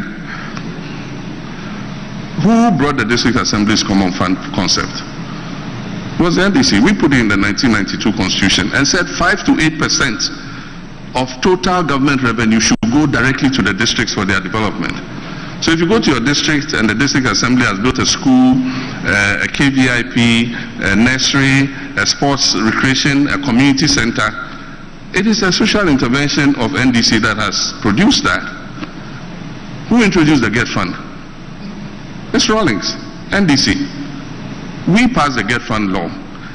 And but for the GET Fund, where would our education be? Most of the educational infrastructure in this whole country is being provided through the GET Fund. And so how can you say we haven't introduced social intervention policies? But in any case, what is social intervention policy? Is an action or policy that provides social services or social benefits to the people. And so it's not only GET Fund and other things. We have provided more access to water than any other government in the history of this country. When Professor Mills came into government, access to clean drinking water was 58%. By the time we left office, access to clean drinking water was 76%. For Accra alone, we added 40 million more gallons of water. In 8 years, not 1 gallon has been added. And I hear the Ghana Water Company say, oh, Accra is overgrowing its supply of water. It's overgrowing its supply because in 8 years, you have not added a single gallon to it. You must plan and know what your population growth rate is. And you must continue to put in the capacity to bring in more water. And that's why I'm saying that we took water and brought it in from the northern direction of this country. And so Adenta and other places that had never gotten water for almost 15 years saw their taps flowing for the first time. Today, I'm sure your taps flow twice a week or something. If you don't store water, you will run short. And so we need to invest to bring more water supply, not only to Accra, but to all our growing communities around the country. And so if you are a government and you haven't invested in improving water, definitely access to people will be denied. We've extended electricity more than any government in the history of Ghana. Electricity is a public good. When electricity arrives in a community, it changes the lives of the people very rapidly. People can engage in small-scale enterprises. It was Rawlings who introduced the Rural Electrification Program and the National Electrification Program. And so today, when we say that Ghana has more than 80% access to electricity, it's because the NDC introduced those policies for us to be able to do so. So how can any person say that NDC has not introduced any social intervention? Even the NHIS. NDC started a pilot in Damango and Nkranza for the NHIS. Implementation started in President Kufuor's time. But what President Kufuor introduced was a mutual health insurance scheme. And so your card, your NHIS card, allowed you to access health services only in the district in which you were registered. Today's National Health Insurance Scheme was introduced by Professor Mills.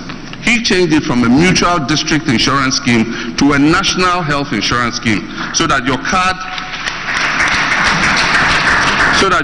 could access health care anywhere in Ghana you go. And so I wonder what is giving these people this idea. You know, I can refer to free school uniforms and free sandals. The free school uniform policy was introduced by Professor Mills. I can refer to the free textbooks for basic schools. When Nana Jane, seated here, was minister, she came and met a situation where 3 children had access to 1 textbook. By the time she left office as minister, every child in basic education had access to 4 textbooks of their own. If that is not social intervention, I wonder what else is social intervention. Even let's take progressive free SHS. It's a policy, the free SHS. I launched the free SHS.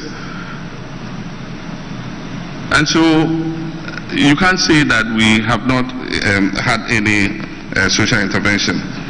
If you talk about the cocoa sector, our policy of free fertilizer and free cocoa inputs and free seedlings changed the lives of the cocoa farmers. And if you remember, when I was leaving office, we did almost 1 million tons of cocoa because of the policy that we had of giving these inputs to the farmers free. If that is not a social intervention, I wonder what else is. That argument must stop. And the point even is, these people have done more harm to social interventions than any other government in history. They capped the NHIS, and apart from that, they starved it of funds. And so most people with an NHIS card today cannot access health services. You go, you get a consultation, there are no drugs, not even analgesics. You go to hospitals and they say they won't accept the NHIS card because the NHIS is not refunding their claims. And it's not refunding their claims because this government has starved the NHIS of money. They've starved the district assembly's common fund of money.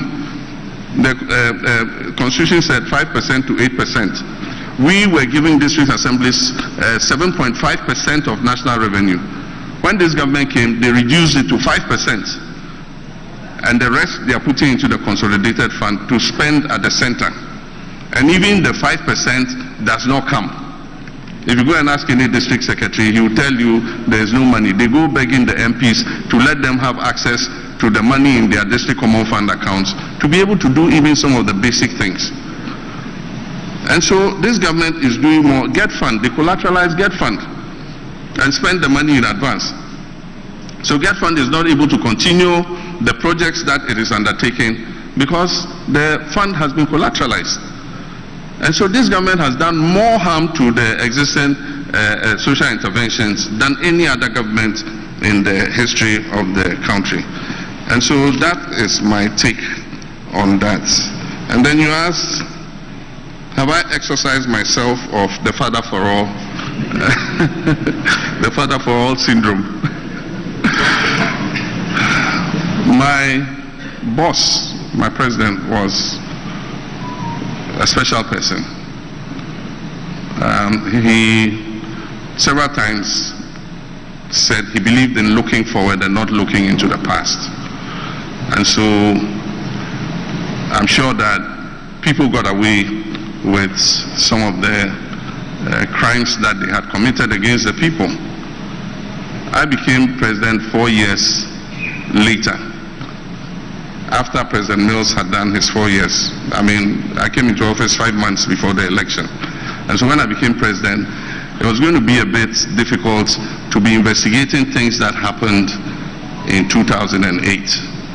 And so I said that, look, any allegations of corruption that are made against any public officer, I give the investigative agencies the free hand to investigate. And so I remember in those times, the National Service investigation, the JIDA scandal, people didn't even forget that I was the one who commissioned the committee of inquiry into JIDA. And all the issues that came up, the report was presented to me as president, and I gave the report to the media. And that is referred back to me as my crime of condoning corruption. The fight against corruption begins with shining sunlight into an area, and that is what I sought to do. And so when we gave the JIDA report to you guys, it was referred to the Attorney General. And the Attorney General began to take action. Some of the people involved went to court to restrain the Attorney General, and the court processes took forever. There were others where there was prosecution of my own colleague and friend, Abu Gapele. The Attorney General put him before court, and he was jailed. It was recently that President Akufo-Addo granted him amnesty. And so the will to fight corruption was there. We even retrieved monies from some of those involved in JIDA. We retrieved as much as 50 million Ghana cedis at the time. And so the track record is there. And I can assure you, if you believe that I was imbued with the father for all syndrome, it has been exercised.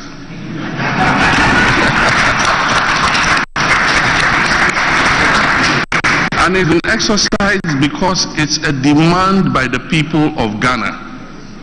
The people of Ghana are asking for accountability. And we must create a situation where everybody who agrees to serve must know that he will be held accountable to the people. We can't afford to fail.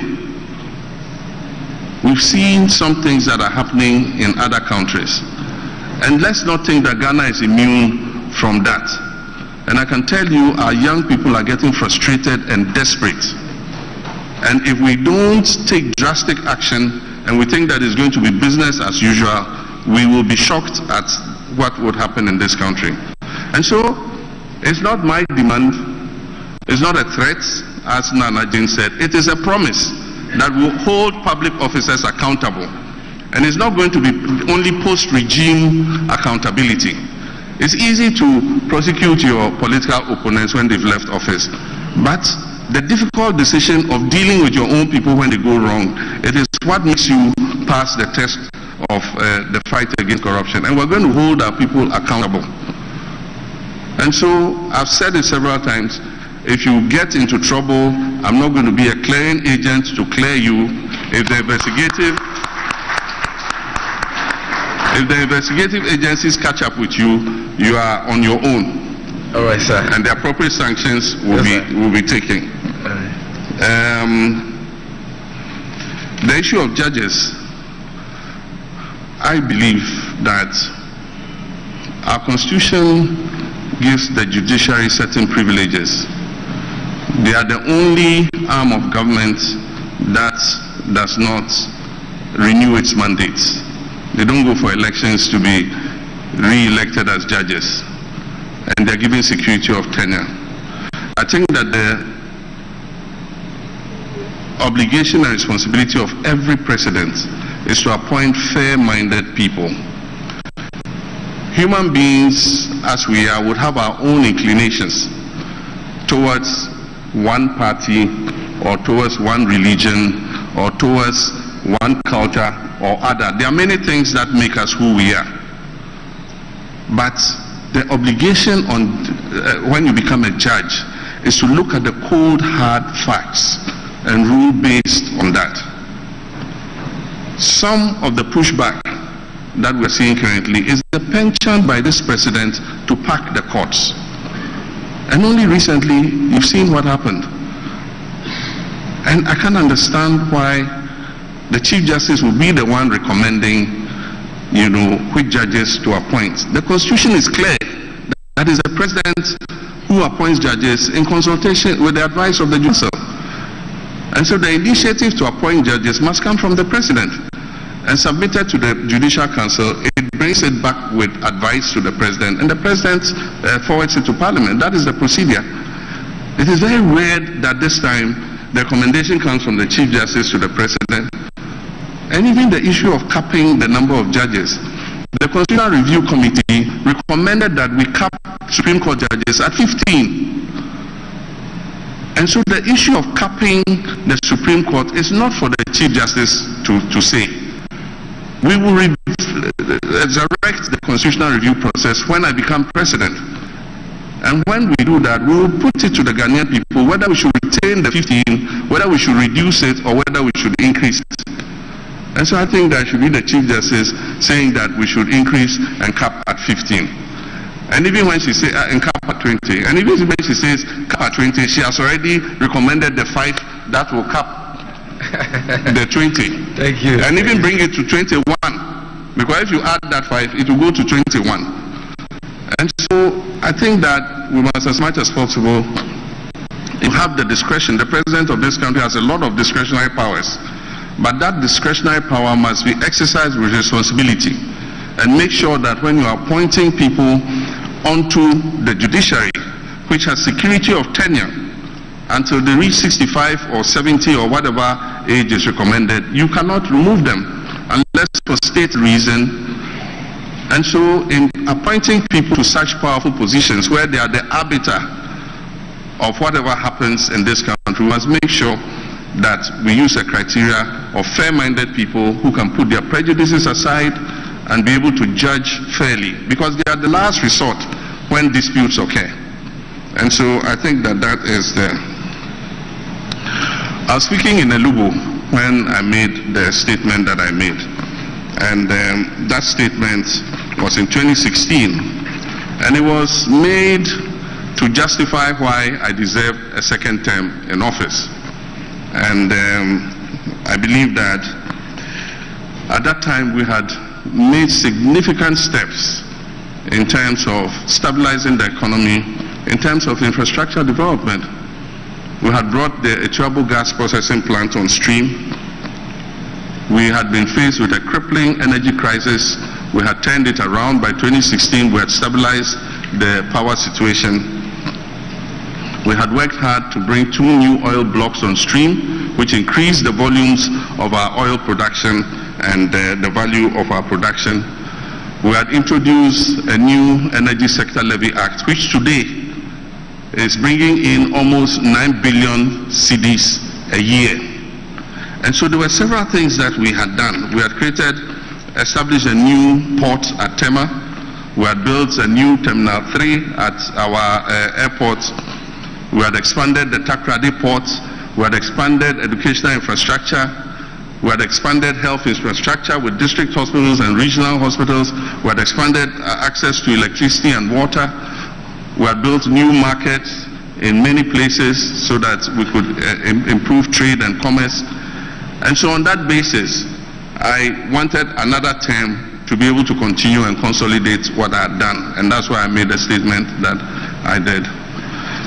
But this time, I come back to the job with experience. And I'm going to hit the ground running. And so even though 4 years is short, I believe that in 4 years, we can reset our country. And there are objectives that one wants to achieve. And I say that in 4 years, we can establish a strong fight against corruption. It is possible for a president to do that.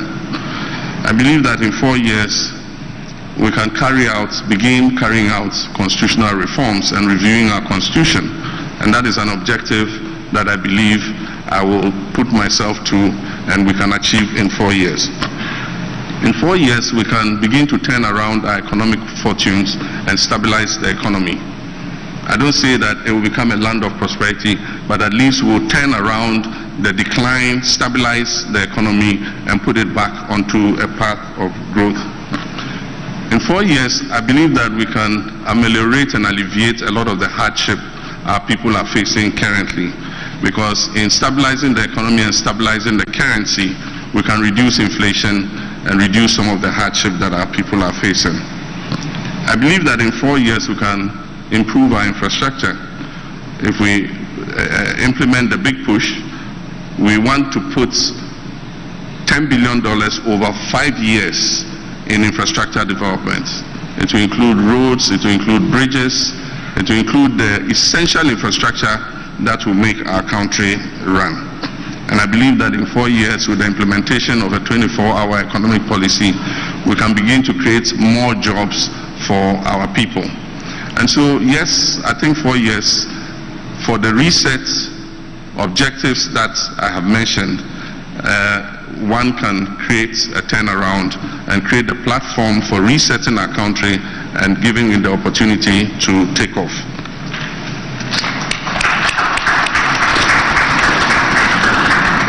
Currently, the prosecution of the Men's Gold chief executive is ongoing, but I think that it should go beyond the investigation. I don't know how far they've gone with identifying the assets of Men's Gold and identifying the holdings, validating the holdings that people had. It is only when you've done that and you know what the quantum involved in that you can make, promises and assurances of how to alleviate the suffering of Ghanaians. A lot of people really suffered under this Men's Gold, and many of our public servants and others who were enticed to put their monies in have suffered because of what has happened. And so when we come, we'll accelerate the prosecution of the person involved, but we'll also go one step further to look at what assets are recoverable and see what the quantum of investments that were made. Some people talk about some amounts of money, but I don't have that validation. It's until we have that validation that we can make an assurance that some restitution can be made. I'm aware of the case in court. And I don't want to comment on it in order that I'm not in contempt of court. But I would say that the security services are different from the public services. And that is why the head of the security services is called the Commander-in-Chief. Security rules and ethics are different from what we have in the public services. And so if you are a Commander-in-Chief and you cannot even change your guard, then change the Commander-in-Chief title. And so, without prejudicing what is going on in courts, let's see what the courts say. But I do believe that we should be able, if you ask me, I do believe that we should be able to put the right people in the right places at any time in order to ensure the safety of our republic. If you do happen to have a security chief who is not effective, and because we pass a judgment that the president cannot touch him, it affects the safety of the citizens. And when it comes to safety of the citizens, it is something that we must take seriously. If a public servant makes a mistake, the consequences are not immediate. But if a security chief makes a mistake and we lose a life or people suffer harm, the consequences are irreversible. And so we must look at everything that goes with it. But let's leave it to the wisdom of the courts to make a decision, and then we'll decide how we all go forward. Thank you very much. Thank you very much. I can see the 2019 Journalist of the Year, Samson Ladi Ayinene here. Go to, no. That side. He's in a red and black smoke. My Fulani brother, Umaru Sanda, you are next. Regional balance. Regional balance. Paka Wilson, Ashanti Region, I'll come there. Then the sports journalists are here. Sadiq Adams, you're still here. Michael Utieji, Pakwesi Asare, I'm coming to you. And His Excellency has told me that you'll be extending the time, so don't worry. Senior, the floor is yours. It's refreshing to hear about what could be done about corruption. And Mr. President, when you were voted out, I encountered many civil society leaders who said the corruption was endemic, and extending the time of the NDC would mean the corruption will get worse. I hear the same civil society leaders repeat the same thing, that at least one benefit we can get as a country is not to keep a government in for 8 years because the corruption will get bad. I don't believe that we must get to elections before we can get what we deserve. I believe citizens' power ought to be exercised without the kind of repression we see with the police today, so that a young man, a PhD, Oliver Bakavomawo, is facing prosecution, staging a coup on Facebook. That ridiculous thing. I don't know if you will instruct your Attorney General to file a nolle prosequi to stop that nonsense. Now, you kept repeating reset. I believe it must be a very important word to you. In Kenya today, there is a reset, and the citizens are forcing it. 47 corporations, SOEs, are being dissolved. 50% of the president's advisors are losing their jobs. My question to you is, 8 people were killed in elections in 2020. We are 4 years down the line. Those lives must matter. Over 200 people in Ashaiman were brutalized by the army, and I wrote about it as state-sponsored terrorism against them. 180 of them were arrested by the military, manhandled and released without anything. As we speak, nothing has happened. What have you done as the opposition leader about these things? Thank you. What will you do about these situations? Thank you very much. You see, I've given you a lot of time. So when I come on news file, kindly return the favor. Umar Zanda. Thank you, Sami. Good evening, Mr. President. My question is, we are at the Kempinski Hotel, a few meters from here. There's a hole that has been described variously as the world's most expensive hole. My question is, when or if you become president, will you cover that hole, complete the hole, or convert the hole? That's my question to you. And just across the street from that hole is the Office of Special Prosecutor. What's your plan with the OSP? Thank you so much. For this round, I'm going to stay here for a while. I see Yatiti at the back. So let's go for a woman. Good evening, Mekachi.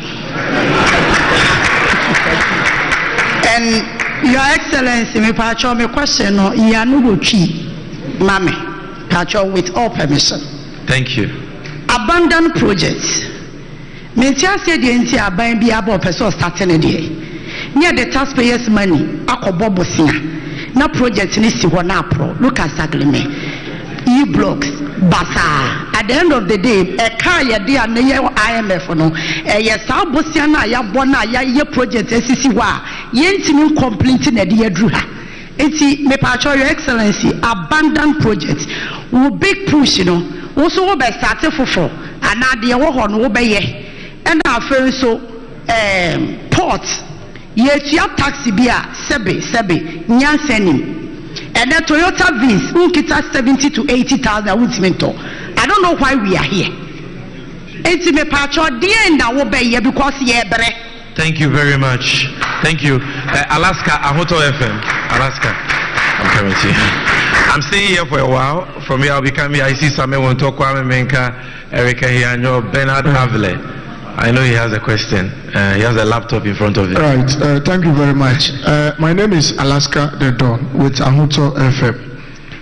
Mr. President, my question has to do with our universities. Most of the times we normally talk about free SHS without talking about the tertiary institutions, especially the universities. But there are a lot of challenges and problems there. My question is, what are you doing when you are voted for as a president of this country with regards to problems going on at the tertiary institutions? Thank you very much. Thank you very much. We've taken a lot. Okay, Benjamin Akakpo. I see you at the back. Benjamin Akakpo of Joy News. Thank you very much.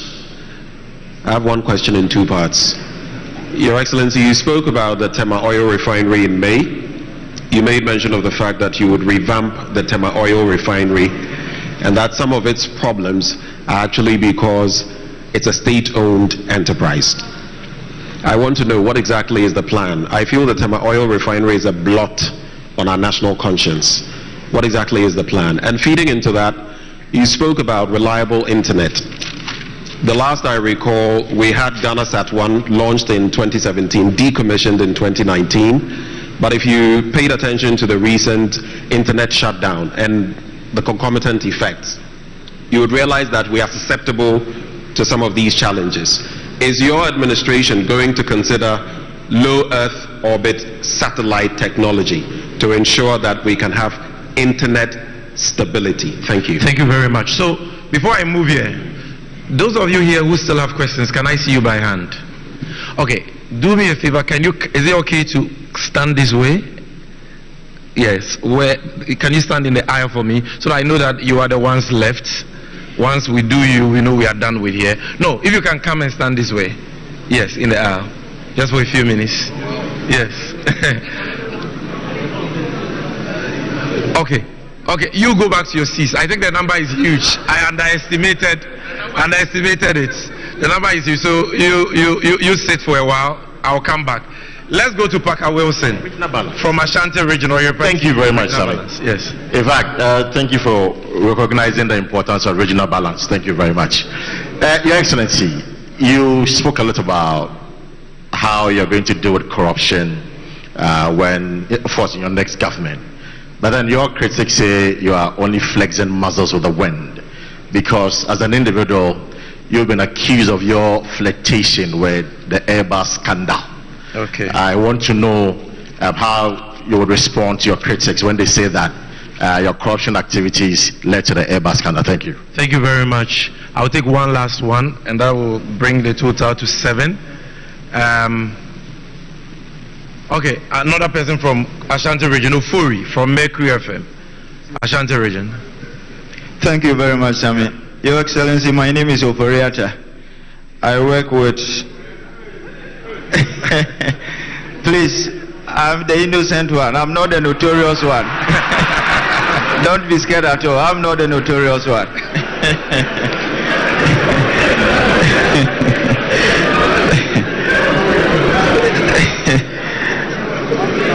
Please, I can assure you that everybody is in safe hands. I'm not the notorious one. All right, we are all yes. Okay. I work with a Class Media Group, specifically Kumasi FM and Adeshe FM in Kumasi. Your Excellency, in some times past, a member of this government died, and in his will, it became known that he had devised a plot of land in Achimota Forest for a relative, as if that was not enough. Now, there is a problem between the organized labor and government in respect of state hotels which are on the verge of being given to a cabinet minister. This week, a minister of state did tell Parliament that an amount of 399 Ghanaian cedis had been spent on the pit called the National Cathedral, at a time that what is seen and felt on the faces of the Ghanaian youth are homelessness, hopelessness, and joblessness.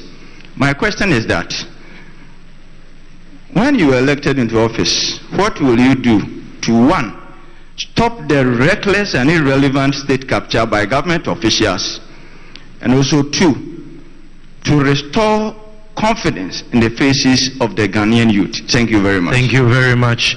It's been too much politics, so I'll take Sadiq Adams.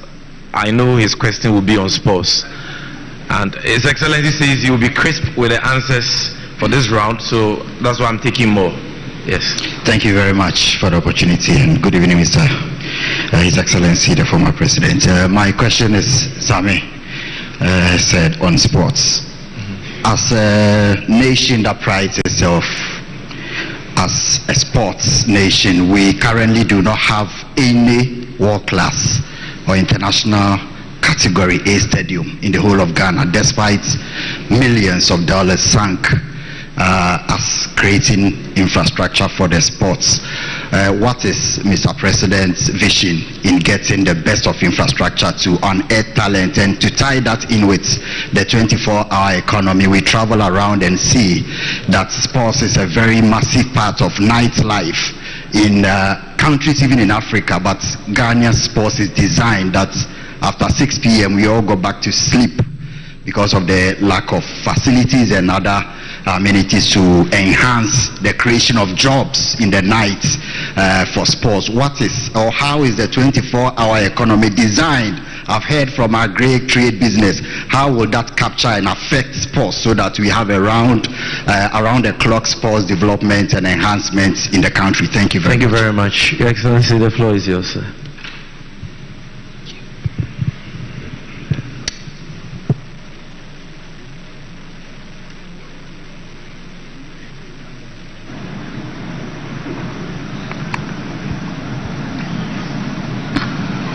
Thank you very much. I'll just add a few things to what I said about free SHS. One of the objectives we would set ourselves in terms of looking at the implementation again will be to allocate dedicated funding for free SHS. If we agree that education is the most important driver of prosperity and growth, then we must be prepared to identify and earmark funds for it. We already have GET Fund which goes into infrastructure, but we must find dedicated funding to be able to implement the free SHS seamlessly. Also, in addition to the question I answered in terms of 4 years, I have heard somebody say that 4 years, if somebody has 8 years, he'll be more responsible and accountable, and if somebody has 4 years, he will not be accountable. I mean, it's the most illogical statement I ever heard. Meanwhile, the same person said 4 more for Nana. And so, if you follow that logic, it means that no president deserves a second term. That's what the person is saying. So even your 8 years you are talking about, it means when you win and you want re-election, you're not going to be accountable. And so let's, put that illogical thinking aside and look forward. The first was about the prosecution of the laptop coup. In regards to our colleague Bakavoma, and I do think that I don't want to be in contempt of law, but I can say on authority that I don't think that that prosecution was necessary. And so let me just keep it like that, so that I don't get cited for contempt. I think that prosecution was unnecessary, and it was an overreaction by the government.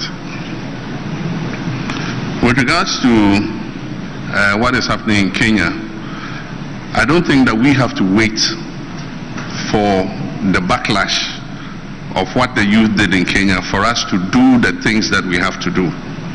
And that's why I started talking. I said, look, the time has come for us to act, and that it can't be business as usual.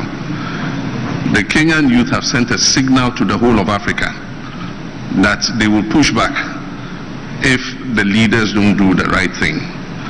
And so definitely I'm signaling that it will not be business as usual in our new administration. We'll cut out waste, we'll cut out opulence, we'll bring a code of conduct for public sector, public appointees, especially political appointees, in how they behave, in terms of their modesty, in terms of their humility. Your appointment to that office is an opportunity to serve. It's not an opportunity to lord it over the people. And so our political appointees and public office holders must change their attitudes. And so that is what we're going to insist on, that people that we appoint are modest people, they are humble, they will open up to the people, and they will do the things that will make the lives of our young people better. And so we're going to hold them to a higher criteria of service than people have been held to in the past. And that's why I say, if you agree to serve, you must serve, and not have other side businesses and do other things. You must not go and buy state property. Anybody serving in my government will not be allowed to buy a state asset. Nobody serving in my government will buy a state asset. Vehicles or cars or buildings or land or anything, nobody serving in our government will be allowed to buy a state asset. With regards to the deaths, I have the same opinion as you. 8 of our citizens died for no reason, and our president has not even extended any recognition of what had happened, and no attempt has been made to investigate. I have said in several places that we'll investigate what happened and find out those culpable for those deaths, and aside from that, we'll compensate the families adequately on the loss of their loved ones. And it's not only the deaths during the election. You mentioned there are shaman brutalities. It shouldn't have happened. I mean, a soldier was killed, very unfortunate, by a group of armed robbers. And because of that, a whole community was subject to brutalization. I don't think things like that, should happen in the 21st century. And so I put out a statement when it happened, condoling with the victims, and also asking the military to exercise patience. I believe that the military work in a very difficult environment. They are responsible for our safety and security, but at the same time, they should recognize that the money the taxpayers pay that put them in that uniform and give them those instruments are to protect the citizens and are not supposed to be used to brutalize the citizens. And so we need to see how we deal with that. Ayawasu West Wogon, a whole commission of inquiry was set up. Government has with impunity refused to implement the recommendations of the committee. Only recently I visited one of them. He was a footballer. He is unable to go back to work or do anything because of the infirmity in his leg. And so I went and presented a freezer, a flat screen TV, and 5,000 CDs to him in order to help him keep going. And I believe that people like that should be adequately compensated so that they can live their lives again. I am a Christian and I belong to the Assemblies of God Church. Ordinarily, building a house of God is something that we all do. I contributed monies in my local Assemblies of God branch to build our church, and it's created an environment for us to praise and worship our God. But I don't condone stealing in the name of God.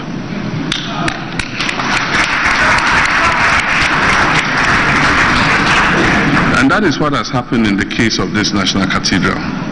It is instructive that members of the Board of Trustees, some of the members of the Board of Trustees have resigned, and they have called for a forensic audit of the National Cathedral. I'm not saying it. Members on the board believe that fraud has been perpetrated against the people of Ghana, and they are calling for a forensic audit. At the time this National Cathedral came up, it was somebody's personal commitment to God. And we are sure that public funds were not going to be used for the National Cathedral. Unfortunately, we hear that 300 and something million has gone into it.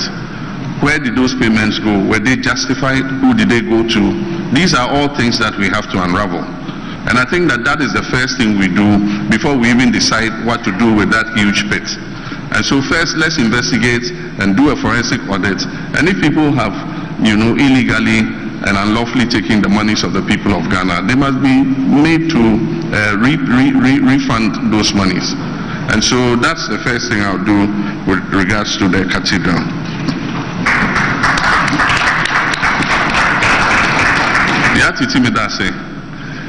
I'm saying, question I will say, no idea, may you know, will be baby.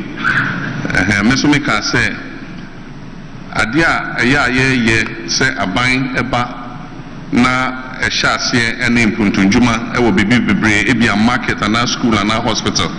We will say a buying for bar. Na a chase omu drink say omu discussion credit no ever call a bind that and in chain. Into no more treble. Na omanka some wako share omudiase. Na meka se nyamea adumni eba sika ye wo ye di behwe saa mpuntunjuma ni bebre aka a eche se ye twegu na ye di sika hyemu ne etimi ewie sa njuma no asane ya sha ase ene foforo enti meka se district bia ye be inventory of all projects eche se aban eko ni na omoja egu ho na every year budget ye be yi sika egu nchen eche se ye di be wie sa njuma no enti 4 years mewa ban mu a mayor president no afibia ye disika beto ho se ne be ya every district in juma e wo ho a e che se ye ja atun remu no ye disika no ebeto aso na ye wie asane a sha se ne foforo because we ko be bibria classroom block ye wie obehu na assembly aka se oh ye sha se ne classroom block foforo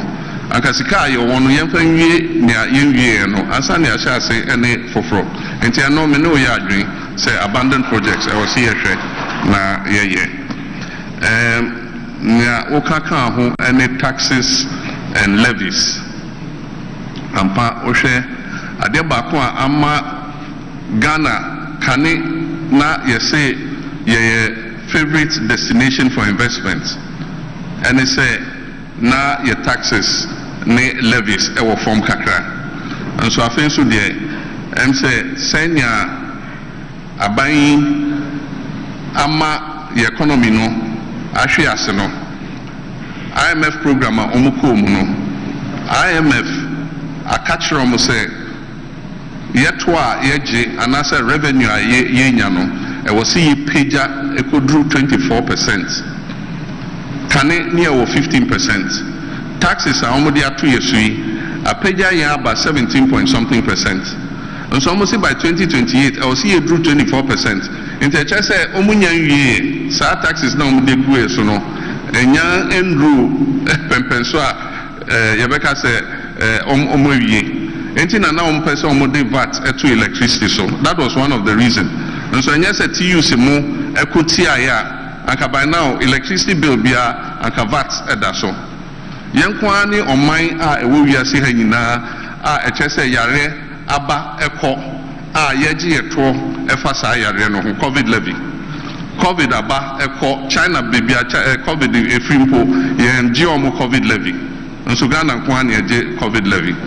Nti saa nneɛma no wohwɛ emissions tax ɛne saa taxes ne nyinaa ɛyɛ to a aban ɛde to yɛ so as a result of IMF agreement a ɔmo ayɛ.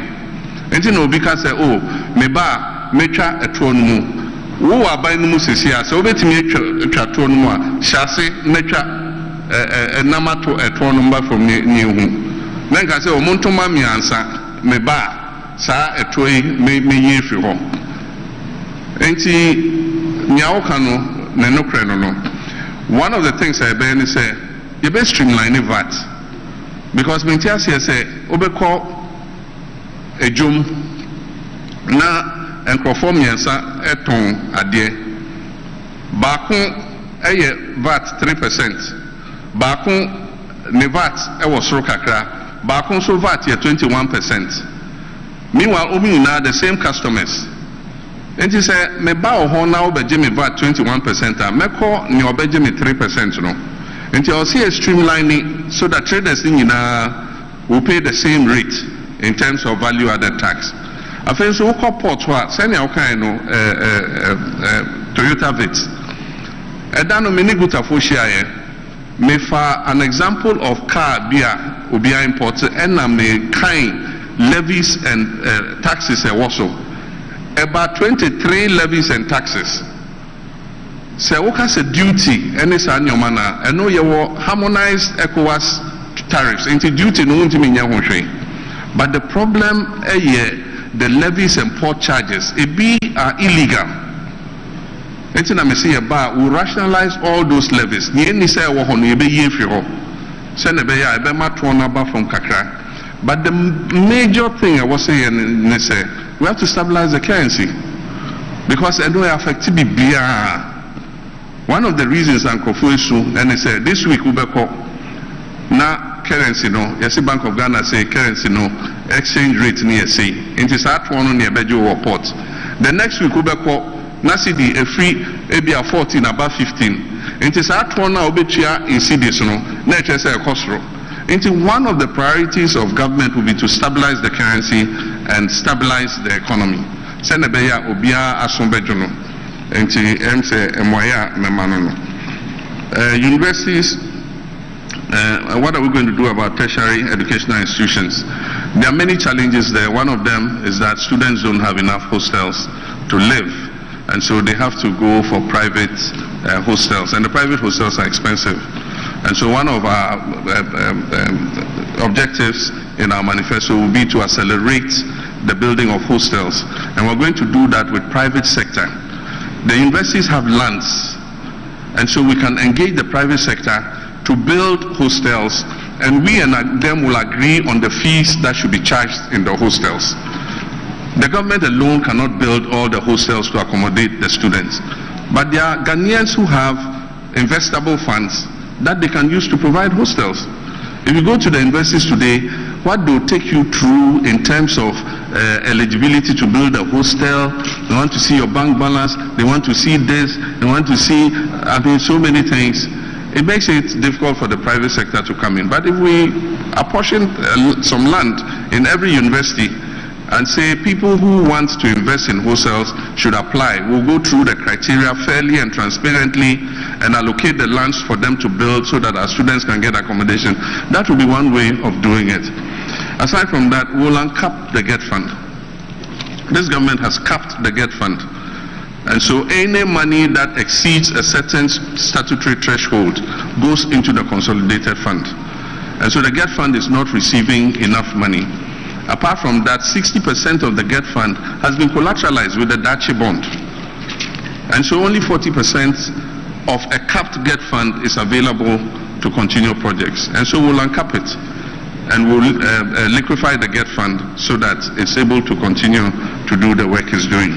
To ease the pressure on students, we will enhance the student loan scheme. Recently, I heard the administrator of the student loan scheme say there's a 50 million Ghana cedis funding gap. And so they are not able to accommodate all the students in terms of the loans that they give. And so government must enhance the loan scheme so that the quantum is enough to be able to take the students through, but is also able to cover as many students who need that support as possible. And so those are some of the things we'll do for tertiary education. TOR is a shame and a disgrace to our country. This was a flagship project by President Nkrumah, and it was one of the first refineries to be built in Africa. Today, TOR is a pale shadow of itself. When I came, I did my best. I restarted TOR. They started refining products. Indeed, before I left office, our first shipment of crude from our own oil field was given to TOR to refine. And then we left office. The new administration came. That shipload of oil sat in the tanks for years. Eventually, they discounted it and sold it out. And TOR hasn't worked since then till now. All TOR is surviving on is the revenue it gets from the single buoy mooring facility that offloads petroleum products and their storage tanks. That's all. Aside from that, the refinery has not been working for almost more than 6 years of this government's administration. And so when I say we'll come and we'll revamp TOR, it's because it is an important industry for the growth of Tema. It's an important industry for the prosperity of Tema.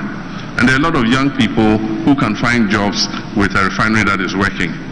And so we'll strategically work with any strategic partners who are available to revamp the refinery and even expand it. TOR has extra land to accommodate even another refinery. And so if we have people who are ready to invest with us, we would let them come on board. We will have a stake. They also will have a stake. And they will not only revamp TOR, but if they can even build an additional refinery to increase the capacity of TOR, it will be a good thing. It will provide employment, and it will also make the cost of our petroleum products more predictable. Because if we are refining the crude oil ourselves, we can lower the cost of petroleum products. But if we are importing from outside, we must accept whatever price we get on the international market. Fiber cuts. Yes, optic fiber got cut and the internet was disrupted.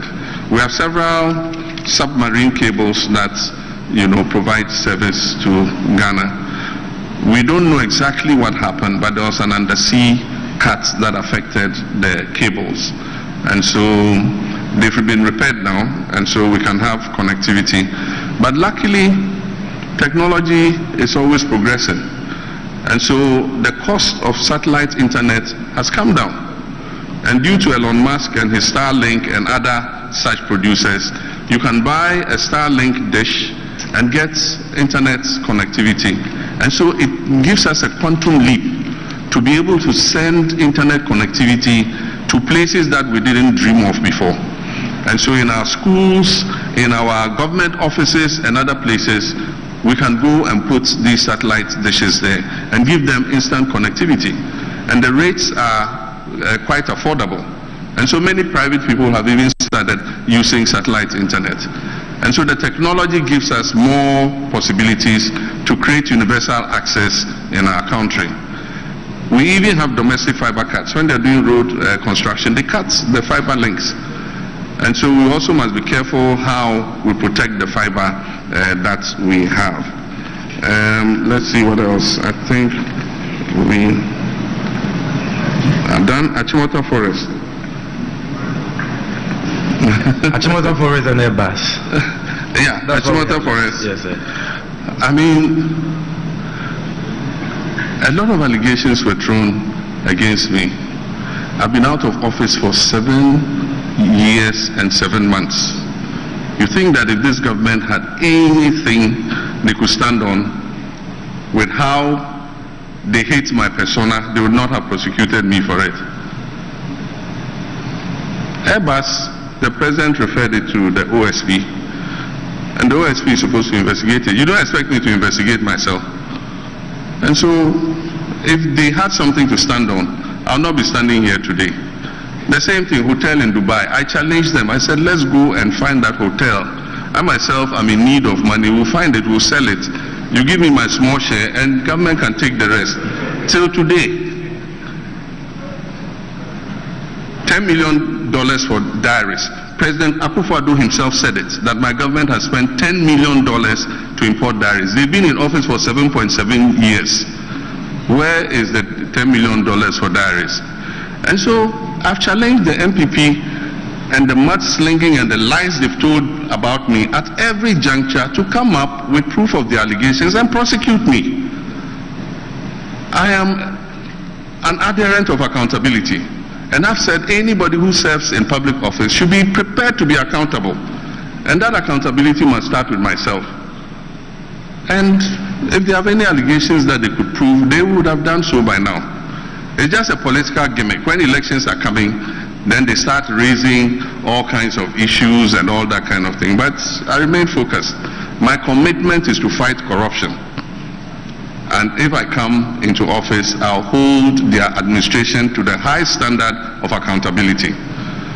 And those who serve in my administration would also be measured by the same yardstick. Yes, thank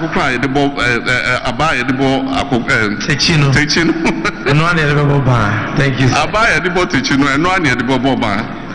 And then Achimota Forest and looting of state lands and others. I've said that no person who accepts to serve in my administration will be allowed to buy any state assets. When you finish serving and you go and you want to do whatever, it's your palaver. But as long as you're an appointee under my administration, buildings, lands, vehicles that belong to the state, you are not going to be allowed to buy or invest in any state asset. Thank you. Thank you very much, Your Excellency. So, ladies and gentlemen, you will agree with me that time is fast spent. I can only do one last round, and we will call it a day. But His Excellency has told me to assure you that we are going to have this media encounter again very soon. Sir, that is right, right? So we're going to have the last round because, and so after this round, His Excellency will give you the answers. We will do the vote of thanks and the closing prayer. But I would like to appeal to all of us to remain in our positions. My sister, the spokesperson for His Excellency Joyce Muktari Bawa, has an important announcement for all of us, which we don't want to go out. So that is what is going to happen. Now I see, okay, I see Captain Smart. I'll come here. I'll come here. Captain Smart, Captain Kojo Smart. Is he here? I'm here. Yeah. He is in the middle lane. Yes. I'm yes. here. Bernard, I'm coming to you. Yes, so Captain. Sami Medase. Your Excellency, my person, my country. The Edika is a Fourth Republic, Yahoo Rollins, Yahoo Kufuor, Yahoo Professor Mills, Wa Yahuda, of a Diban Penny, Yahoo Nanda Nebuchadnezzar, and the Ohunina. It sounds like Yanti Bibi Fufrubia.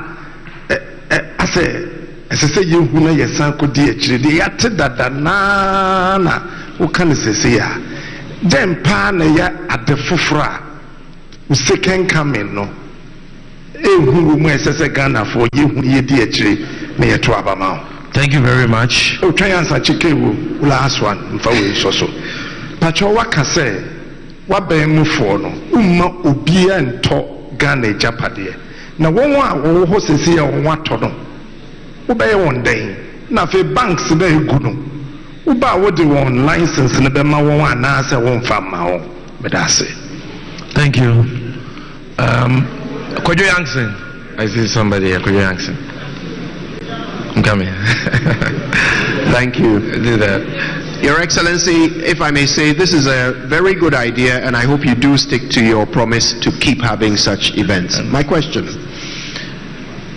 if you win in December, do you still intend to grant an amnesty to the repentant galamseyers? All right, thank you. Pakwesi Asare, you've had your hand up for a long time. Pakwesi Asare.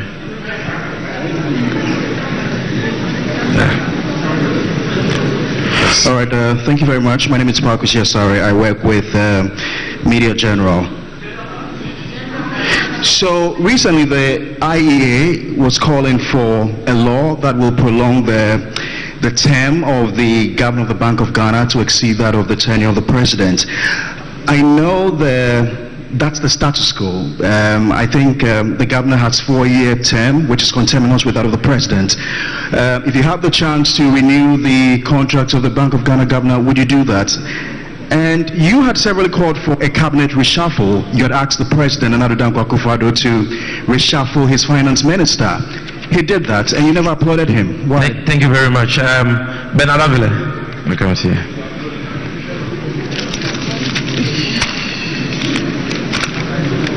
Thank you very much, Sami. Thank you, Mr. President. I think there are two pending questions that were forgotten: the sports question, and then the Umaru Sanda question on OSP. So my question is, you've said that you can work with 60 ministers, which is interesting. The number of DCs has increased from 110 to 261. And it appears when districts are created, the EC also increases the constituency. So now we have 275. Those are also arms of government that are expensive. Now, while this is happening, the AMA had 9 districts created out of it in 2018 to 2019. So we are increasing districts, we are creating new districts even in AMA, but AMA has only 3 sub-metros. So the ability to raise revenue is also lower. So it's a 2-in-1 question. Are we going to stop at 261 districts, 275 constituencies, cutting cost? And within that same question, the issue of AMA becoming only 3 sub-metros, they can't raise enough revenue. So it's difficult to manage the city. You've spoken about building a new capital. Does that mean Accra is a lost cause? Thank you very much. Charles Okran of Daily Graphic. Charles Okran of Daily Graphic. Yes. Good evening, Your Excellency. Please, we've heard you talk about a lot of programs and policies, but we find ourselves under a very watertight IMF policy. Under a John Jane administration, would you ask for a review of the IMF program with us? Thank you. All right, bring the microphone to the front bench. There is a lady here who has a question. It's important. Yeah. Thank you so much. Finally, on behalf of the women, I was about to start a gender protest, but thank you, Sami. Your Excellency, good evening, and thank you for your time. My name is Nwong Falong. I've heard you outline certain intentions towards gender equality. What I have not heard is the Affirmative Action Bill, which we believe is a critical accelerator towards gender equality. Do you have specific, targeted, special commitments towards the Affirmative Action Bill? I can see Shamima Muslim smiling. Thank you. Kamini, I was told that you had a question. Kamini of TV3, gender balance. I think is she at the back? Let's give more female. Yes. Okay. If I have an major it's about the general election. 2016, Your Excellency, midnight after 7 December, Madam Charlotte Sebe announced almost system now. Hacking into their system. And then 2020 general elections, so till today. M7 results in Electoral Commission, Madam Jemensa announced the specific one, and now the Danko Kufado Edi winning 2020 general election. So sometimes no anchor for Ebisa say, Otu Abano Kra, it will be difficult for NDC to protect our vote. Thank you very much. Randia Haji, you've had your hand up for a long time. Randia Haji. And then we'll take one last one. I'm very sorry that. All right, thank you. My name is Randia Haji, Wizard TV. Mr. President, it's been 6 years now the whole airport was completed. It's in a sorry state, I must say. The last time we had a commercial flight there was in 2022. And per my checks, we have spent close to a little over 2 million Ghana cedis in terms of maintenance in the last 2 years. Yet, the place can be best described as a white elephant. Mr. President, what will you do in your next administration to ensure that the whole airport gets some revitalization? Thank you very much. Kwame Usudanso, the gentleman in black, will have the last one for this round. I'll defer to my colleague. I think my question has been asked already. Thank you. All right. So then let's go to the far end. Let's go. The lady, Rebecca. Yes, you've had your hand up for a long time. Thank you very much, Sami. My name is Rebecca Iwa. Your Excellency, please, should you win the 2024 election, what will be the measure that you put in place to ensure that the people of Ada get their livelihoods back? I'm talking in relation to the issue where a single investor has been giving the whole Songo Lagoon and the people are deprived of their livelihoods and their brutalities, and freedom of the press is under attack. What exactly would you do to protect our natural resource should you come into power? Thank you very much. This brings us to the end of the questions segment. His Excellency will give us the last round of answers and then we shall wrap up.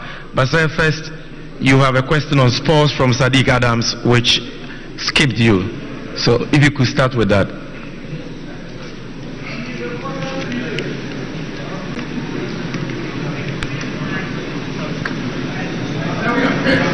Men's good in the backs.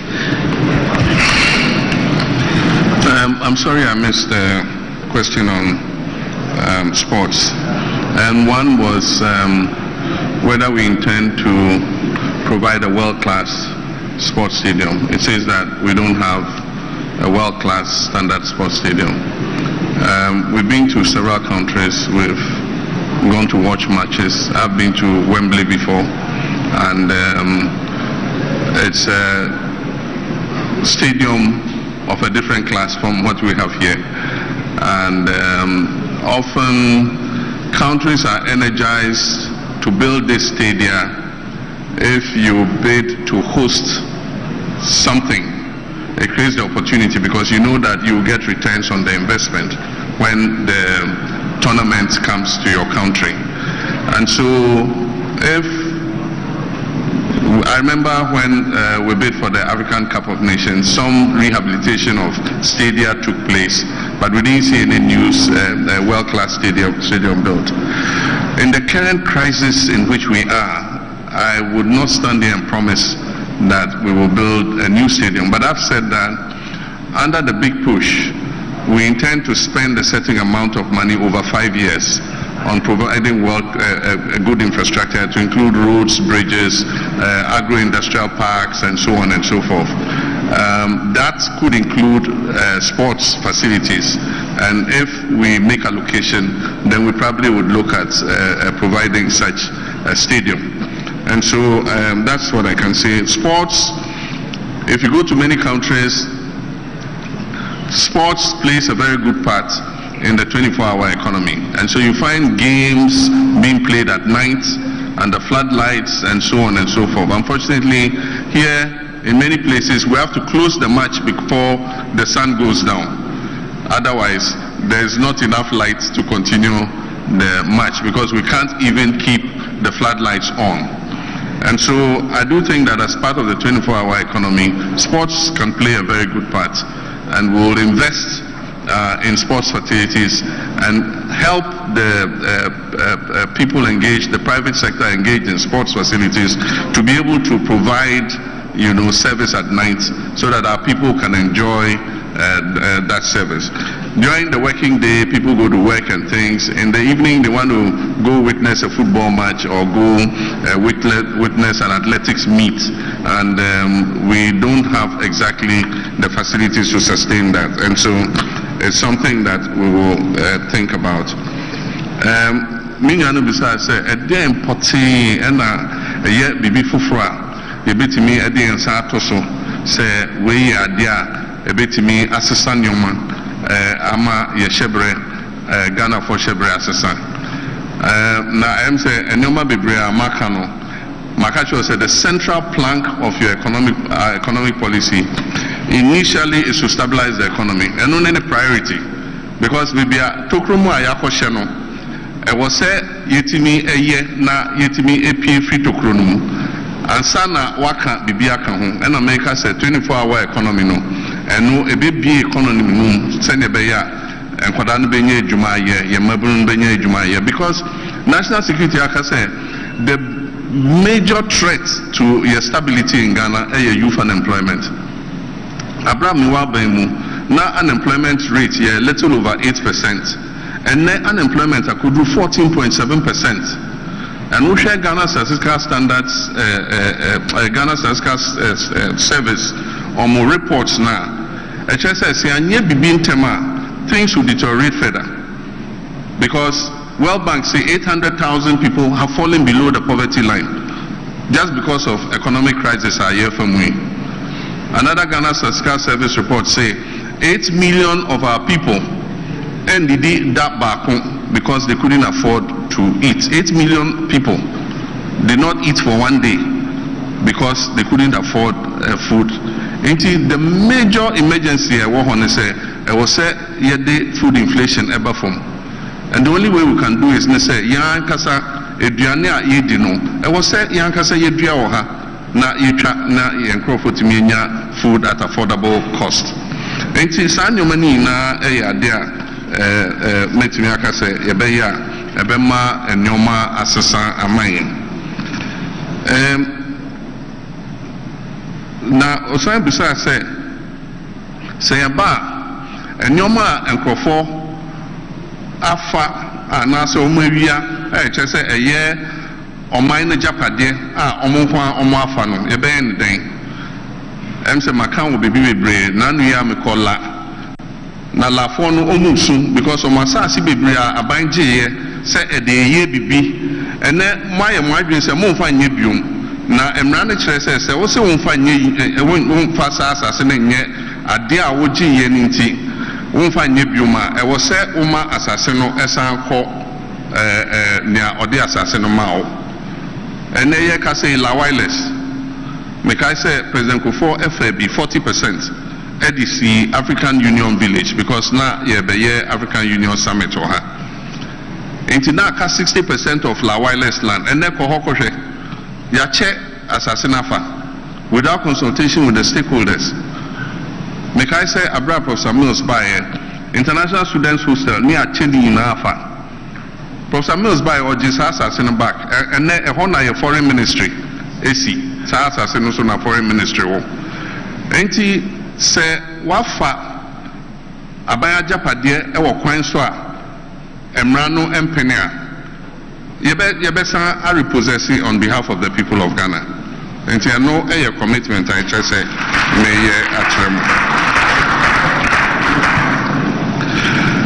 will I still give amnesty to people convicted for Galamsey? And my answer is yes. Because those who are in prison for Galamsey are not the actual perpetrators of Galamsey. The big kingpins are not in prison. Those who are in prison are the small boys that they employ to work on their Galamsey concessions.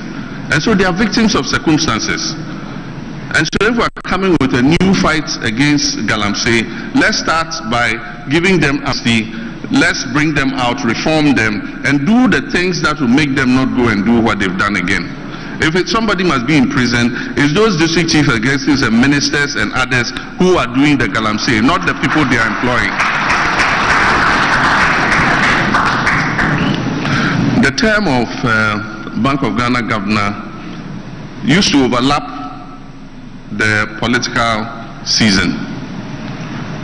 It's a 4-year contract, but it depends on when the governor is appointed.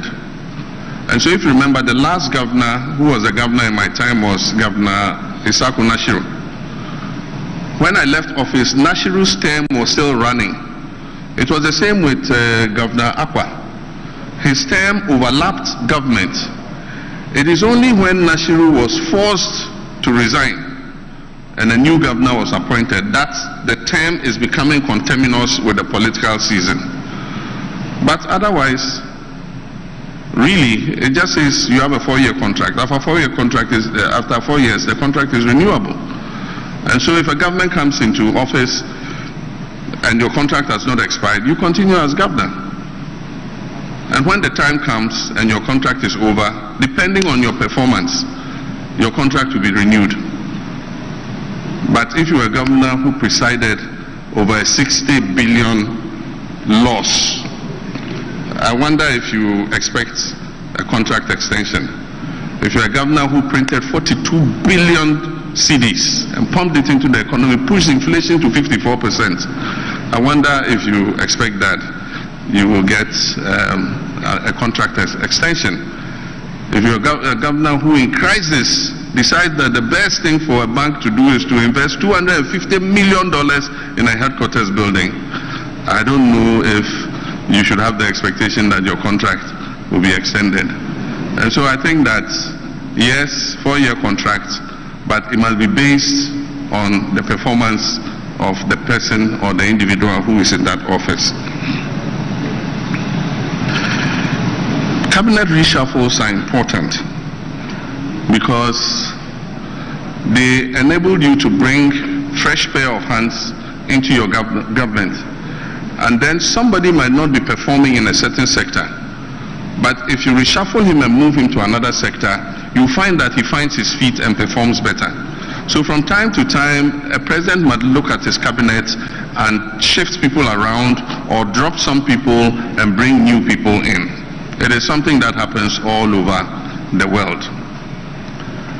We were advocating for the reshuffling of the finance minister because from as far back as 2019, we could predict what was going to happen. The finance minister comes into office and all he knows is to borrow on the international capital markets. And not only because that's all he knows, but also he benefits from the borrowing.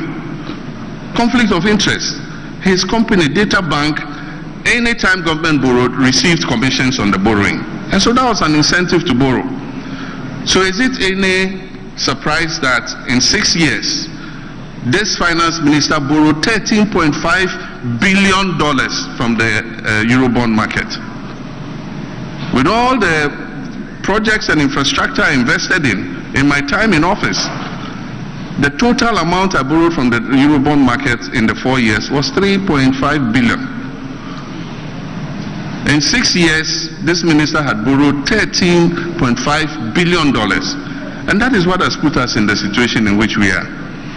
And if even that money had been put into productive use and infrastructure, we will not be sitting here and lamenting about this country. But most of that money went into consumption and into dubious projects that have brought no return to this country.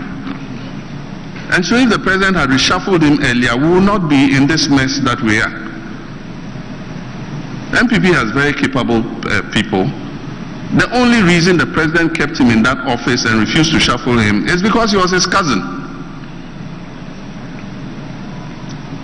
So you ask me, why haven't I congratulated the president for reshuffling the minister? The distraction has been done. In English, they say it's bolting the stable after the horses have escaped. When the man has finished kaputting the economy, you then remove him, and then you say, I should clap for you. I won't clap. I won't applaud him. He should have done that much earlier. Ofuyata should have been out of that office in 2019, not at the time that he made him leave. And so I think that's my comment on that. Increasing districts. That is part of the expenditure government has to bear. Bernard, unfortunately, it is provided for in the Constitution, and unfortunately, it has been misused by governments. A lot of the time, the motivation for splitting districts is to create additional constituencies.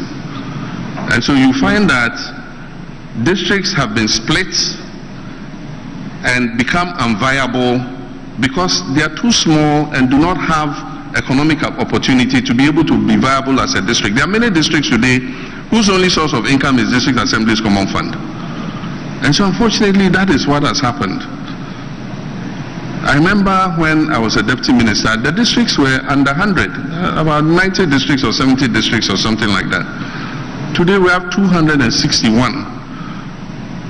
And there's no scientific basis for the division except gerrymandering. Because there are districts that are bigger that should have been divided, that are not divided. But districts that are smaller that should have been left as they are have been split and created into smaller districts, because then the party that wins in that district can have two constituencies instead of one. So that is the case. Several districts that existed, constituencies that existed have been converted into districts. So in looking at the review of the Constitution, we must set some more stringent guidelines for the creation of districts. You know that now every traditional area wants a district. And so we're getting to the stage where every paramount chief wants his traditional area to be a district. Because I go around and traditional paramount chiefs are requesting districts for their traditional areas. That's not what it was meant to be. But if you look in the Constitution, the creation of regions is specified, and you must go through a process that requires consensus building. Unfortunately, it's not the same with districts. With regions, you must have a commission of inquiry, and the commission of inquiry must recommend, and when it has recommended, it must go for a referendum. 40% of the people in that region must vote, and 75% of them must say yes. And so if we do the constitutional review, we probably must look at making more stringent the creation of more districts. Because if we say it's just based on population and land size, where are we going to stop? Ghana today is 33 million people. It is predicted that by 2050 or 2030 something, we'll be 50 million people. And so if you say population is the driver, then by the time we are 50 million people, we'll have 600 districts.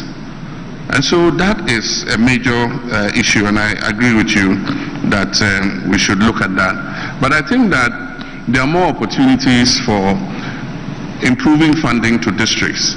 And one of the things that has been forgotten is the issue of property rates. If we collect property rates properly, we can raise money to improve social services in the districts. And so even though AMA has been split up into other districts, I mean, just look at the houses in Accra. Just look at the properties in Accra. Bernard, do you think that if these properties rates are collected properly, the districts will not have enough money to do the drains and do the roads and do everything? So one of the things we're going to do is to support the districts and enhance their capacity to collect their property rates. Because District Assembly's Common Fund was introduced, property rates are not collected the way they should. My father died and left his house. One day I got a frantic call. Brad John, come.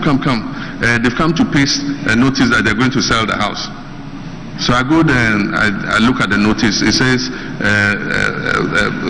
what do they call it? Distress something, and that if we haven't paid, and so we're supposed to be taken to court, you know. Meanwhile, I said, but where is the property rate bill? We hadn't received property rate bill for almost 5 years. And so they had put the address there of the place where we should go. So I went there and I said, oh, you want to sell my father's house? And I don't know, we haven't received any bills. And the man said, oh, your bills, which one is that? The Tesano, He said, the bills are here. You haven't come for your bills. Oh, I should come for my property rate bill. He says, your bills are here. Look, you haven't paid. Of course, I don't want them to sell my father's house. So I collected the bills and I wrote a check for them. And that ended the story. But I'm saying that we must support the assemblies to be able to give out the bills timeously and collect the money. And we must value those properties properly. I mean, some of those properties, if you charge 5,000 cedis a year, and then they'll be willing to pay, because the value of the house is worth millions. And so that could be a new source of funding for district assemblies. Accra is getting difficult to manage because of its size and population. And so the city is spreading beyond its limits. It makes it difficult to continue to provide social services to the city. And so I propose that we look at establishing a new city so that we can move some of the agencies out of the city in order to reduce the pressure on Accra.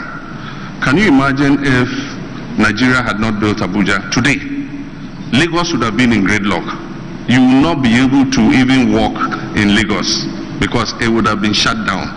So I said we must start thinking about creating a new city and moving some of the agencies and departments out of the city. But of course, we must connect the two cities with good transportation networks so that people can go back and forth. And aside from that, it gives us an opportunity to plan that city better and ease the gridlock in Accra. It is not an immediate project. I said I envisage that it will take about 20 years to complete, but we must start somewhere. And that's why I said we'll start the feasibility and planning in the 4 years that I'm president. Other people will come and begin to implement. And we have the opportunity because the Volta Lake and the river are there. There will be access to clean water. We can make it a smart city where the services are provided. There will be no kiosks and containers littered all over the place.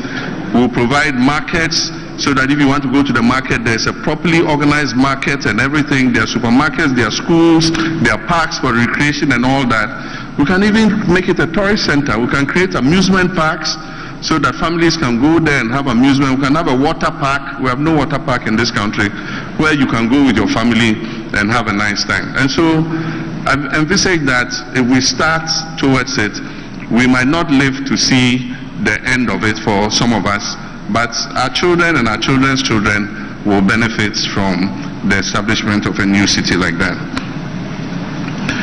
Will you review the IMF policy? We will not cancel the IMF policy. It is a policy that our government has signed on to, and they signed on behalf of government of Ghana. Indeed, when the crisis was reaching epic proportions, we actually asked them to go to the IMF for support because this economy was going to crash, and it would have crashed with severe consequences. And you remember, we will not go to the IMF. We will not go to the IMF today, tomorrow, or as long as we remain in power. We will not go to the IMF. We will not go to the IMF. Eventually, we told them that if you don't go to the IMF walking, you will go in an ambulance. And they ended up there in an ambulance. And so the conditionalities are more stringent than if we had gone earlier. And so, yes, we've landed in the IMF. We will work with the IMF. There are opportunities in the agreement for tweaking the agreement in some ways, not cancelling it. And so, as a new government that comes, we immediately have to say to the IMF, look at the conditionalities that we're giving and see how we can tweak them to suit our present circumstances. Things are clearer now, because at the time they signed the IMF agreement, the debt restructuring had not been concluded. Today it has been concluded, even with the international bondholders, and so we have a more predictable trajectory about how our loans are going to have to be repaid. Even this year, we're supposed to pay $400 and something million of the debt. I don't know where government is going to get that money.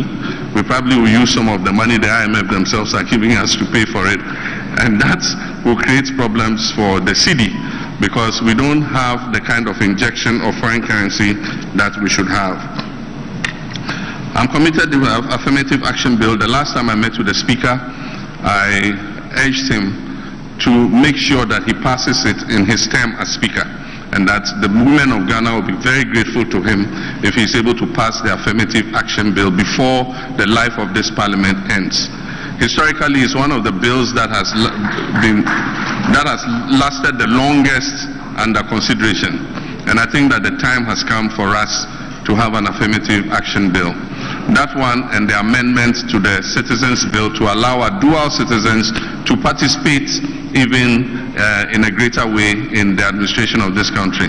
And so that bill too should be passed. The dual citizens should be amended to allow dual citizens to be able to participate. Those two bills are pending before Parliament, and I urge the Speaker to make sure that he passes them before the life of this Parliament ends. General elections, yes, I remember under Charlotte was saying, she announced that their website had been hacked, and so they should continue compiling the ballots with the manual system. And that's why we have a manual system and we have an electronic system. The electronic system makes tallying faster, but it does, even though it goes ahead and makes it faster, the manual system must also conclude before the elections are declared, because eventually the pink sheets are the name of the game. And so in 2016 and 2020, I wouldn't blame the Electoral Commission completely, because the electoral process affords us certain instruments and levers to be able to police the poll. And I must say that, unfortunately, our preparation in terms of using the processes the electoral process affords us to police the poll were not effectively used. I can tell you we've learned the lessons from that time, and this time it is going to be close marking. We're going to put the right people at the polling stations, and for those of you who are NDC supporters, we're asking for volunteers. We want to know which polling station you are voting in. We'll train you, and on that day you will sit there for us. So those of you media people who are NDC supporters, I beg you, give us your names. In the morning you won't go and vote and go away.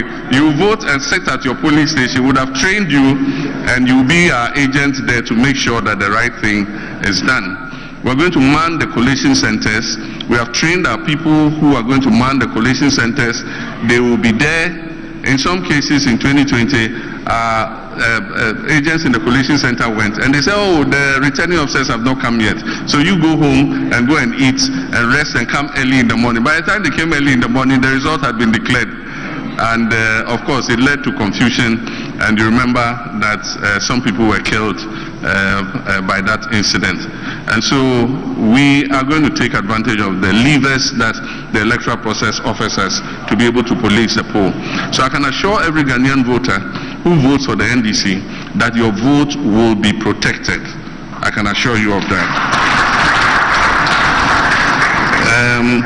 Ho Airport is currently not functional, but it still gives us the opportunity for medical evacuations and emergency flights. And so several times I've seen the Air Force, land there for one reason or the other. Unfortunately, Passion Air started flights into Ho, but the demand was sluggish, and I'm told that on one flight they had only a single passenger. And so it was not sustainable at the time. But I don't think we should give up. I think that commercial flights will resume to who, if people see that time is precious, and instead of driving that length of time, 3 hours to Volta region, you probably are better off just flying 20 minutes and arriving on time. And so I do think some things can be done, but I also know that a group is intending to set up a pilot training school at the Ho Airport of international standard and bring student pilots from all over Africa and Ghanaian students to train as pilots. That would be a useful use of the airport. There are many ancillary activities that we can do, like aircraft maintenance. We can put aircraft hangars there so that aircrafts that need maintenance can come there and maintain. And so it will still be a useful facility, and we will encourage the private sector to make use of it. After all, we built the facility, and so we just have to encourage and entice the private sector to take advantage of it. And the final question was on Ada Songo Lagoon. I don't know the processes that were used for the award of that concession, but I think that is something worth looking at. I know that there was resistance from the people, and a journalist in the local media station was brutalized and harassed, and I hear he eventually died.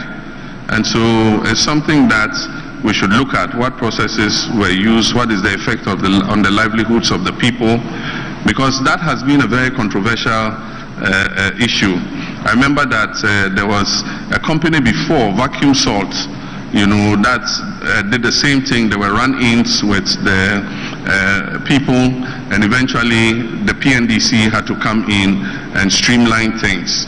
So I really don't know what has happened in this case, but of course if we come, we'll take a look at it and see what amelioration is possible in that regard.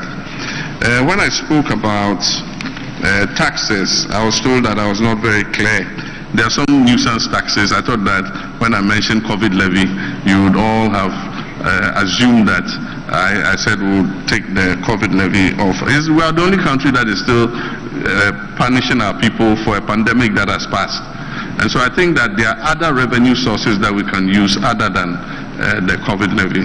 Aside from that e-levy, with all the noise that was made, the revenue that is coming in is 1 billion cedis. And why would you punish people who want to use electronic means of payment only to bring in 1 billion cedis and prevent them from doing so? And it hasn't brought in the required cash because Ghanaians are cashing out. Because why should I go and use Momo to pay? I pay a 1% transaction fee, then I pay another 1.5% COVID levy. So I pay 2.5%, but my colleague who uses cash to pay does not pay any tax. And so I'll also cash out the money from my Momo wallet and I'll go and buy what I want. And that is why e-levy is not performing. And so if we want people to use more cashless transactions, and I think that we must build a target for ending collecting of cash. All government payments must be cashless, using electronic forms of payment. And if we're able to do that and take the punitive taxes off, I think more people would use it. And so I've said already that we'll abolish e-levy. So that's something that we intend to do. And so the nuisance taxes, we will take them off, and apart from that, like I said, we'll streamline the taxes and we'll make sure that we're able to spread the tax net. We've always talked about it, but this is the time for us to take action. The other time I was wondering, I have a house, people come and service my air conditioners. If there's an electrical fault, somebody comes and repairs it. A plumber comes if there's a fault with the plumbing system and all that.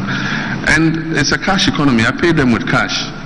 And I wonder, who takes tax from all these people, all these workmen, all these artisans? At least they must pay a small percentage of that so that they also are bearing the burden of the tax net. And so if we can find instruments to be able to reach those people, probably pass legislation that makes it compulsory that if somebody like that comes to work, he must be registered as a qualified plumber or as a qualified electrician, and to be registered you must have an electronic payment handle, either a POS or a mobile money system. You must have a means where if you pay him, a small percentage of it goes into the tax net. That will bring more people into the tax net. But these are ideas that we are still distilling, and the details of it will be in our manifesto when we launch in August. You will see the meat and the issues that are captured in that manifesto. Thank you very much. Hello there. Omaru's question on whether or not you scrap the office of special prosecutor, and Kwekwe Uzeje says he didn't get your answer on what you will do for the customers of the collapsed banks and men's gold. I answered on men's gold, but the collapsed banks, I said that we'll restore the licenses of banks that were unjustifiably taken. You see, the significance of that whole thing is that those banks that were closed were the banks that held the investment of indigenous Ghanaians in the banking sector. Before, most banks were foreign banks until we encouraged Ghanaians to enter the finance and banking sector. And a lot of people like Dr. Undum, Dr. Kwabena Dufo, Heritage, and all those other banks that were closed put their monies in, got licenses, and UT Bank and all of them. And they run successful operations. You see, those banks were the banks in the riskier end of the market because they were the ones doing SME lending. And SME lending is the most risky part of the banking sector. The foreign banks lend to big customers, the Unilevers of this world and big customers like that. And those lendings are not risky because the establishments are known and they know that they'll get their money back. And so you could expect that definitely the banks that were working in the SME sector, which is the riskier end of the market, will have liquidity problems based on bad debt and all that. But the answer was not to clean them out, shut them down, throw more than 10,000 banking professionals onto the streets, and incur a debt of 25 billion Ghana cedis when you could have resolved the matter with less than 5 billion. Because the reason for which they were closed was that they should increase their reserve requirements to 400 million. And so if 10 banks were closed, 400 million is 4 billion. So why couldn't Bank of Ghana give liquidity support to those banks, put them under administration, and make sure that they pay down the equity every year until they are able to repay the liquidity support? It was done in the case of, I think, the Bank of Scotland also. The British government knew the bank was going down. They gave them a liquidity injection and took equity in proportion to the liquidity they gave them. Today, that bank has fully paid, is one of the strongest banks that you can find in England. And so I think that there were other ways we could have solved this problem without this knee-jerk action of just closing those banks. So I've said that we must restore indigenous investment in the banking sector, and we would give back the licenses of those whose banks were unjustifiably taken. There might be financial implications to it, but we must be prepared to bear those financial implications, because when government does wrong, it must restitute. And so I think that these are things that would look at with regards to the banking sector. Apart from that, not every bank must be a Class A bank. And so you can't say every bank must have a reserve ratio of 400 million, because they lend to different segments of the market. There are banks that are lending to small communities, and their reserve requirements should not be 400 million. Why do you need 400 million to establish a bank that is catering to a certain segment of the market? And so we'll have a tiered banking structure. For the small banks, Class C banks that lend to the SME sector, 80 million cedis or 100 million cedis is enough for them to operate. For the medium scale banks, 200 million cedis, 300 million cedis is enough for them to operate. And then for the Class A banks, the big banks, we can raise the reserve requirements even higher. So I think that that is what we need to look at. OSP, whether will you scrap it or not? Why would I scrap the office of the OSP? I won't. Thank you, sir. It is an addition to our anti-corruption fight.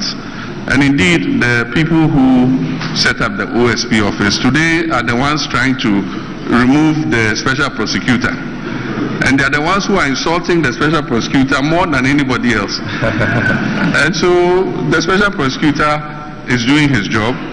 And I expect that if we remove political interference in his work, that office can be more, efficient. Today, cases that the special prosecutor took up, I mean, one cannot understand what is happening. You see what happened between the special prosecutor and Yoko. The docket has been sent to Yoko. Yoko said we haven't received any document and all that. And so the case has been left to die. Today, the $1 million something under the bed case is effectively dead. And don't think that it died because justice prevailed. It died because of political interference. Another case, PPA, went to court and the judge ordered the unfreezing of the accounts. The day he ordered the unfreezing of the accounts, the next day all the money was withdrawn from the accounts. And so we need to create an environment where the special prosecutor can work and work on behalf of the people of Ghana. And so I will not scrap that office. I will strengthen that office to be able to investigate those who are leaving office, who have been harassing the prosecutor, and also investigating my people who will fall foul of the law. Thank you very much. Thank you very much, Your Excellency. Ladies and gentlemen, I think you will agree with me that what has happened in this auditorium this evening is historic. 2 hours of questions and answers. I have never seen any opposition leader do this. And Your Excellency, I think you need to tell us the secret of your stamina. But even me, because even me, my young bones are suffering here. Thank you very much for what you've done for us. Now, ladies and gentlemen, my job is done. I will hand over to my sister Joyce Muktari Bawa, who will be closing us. Thank you.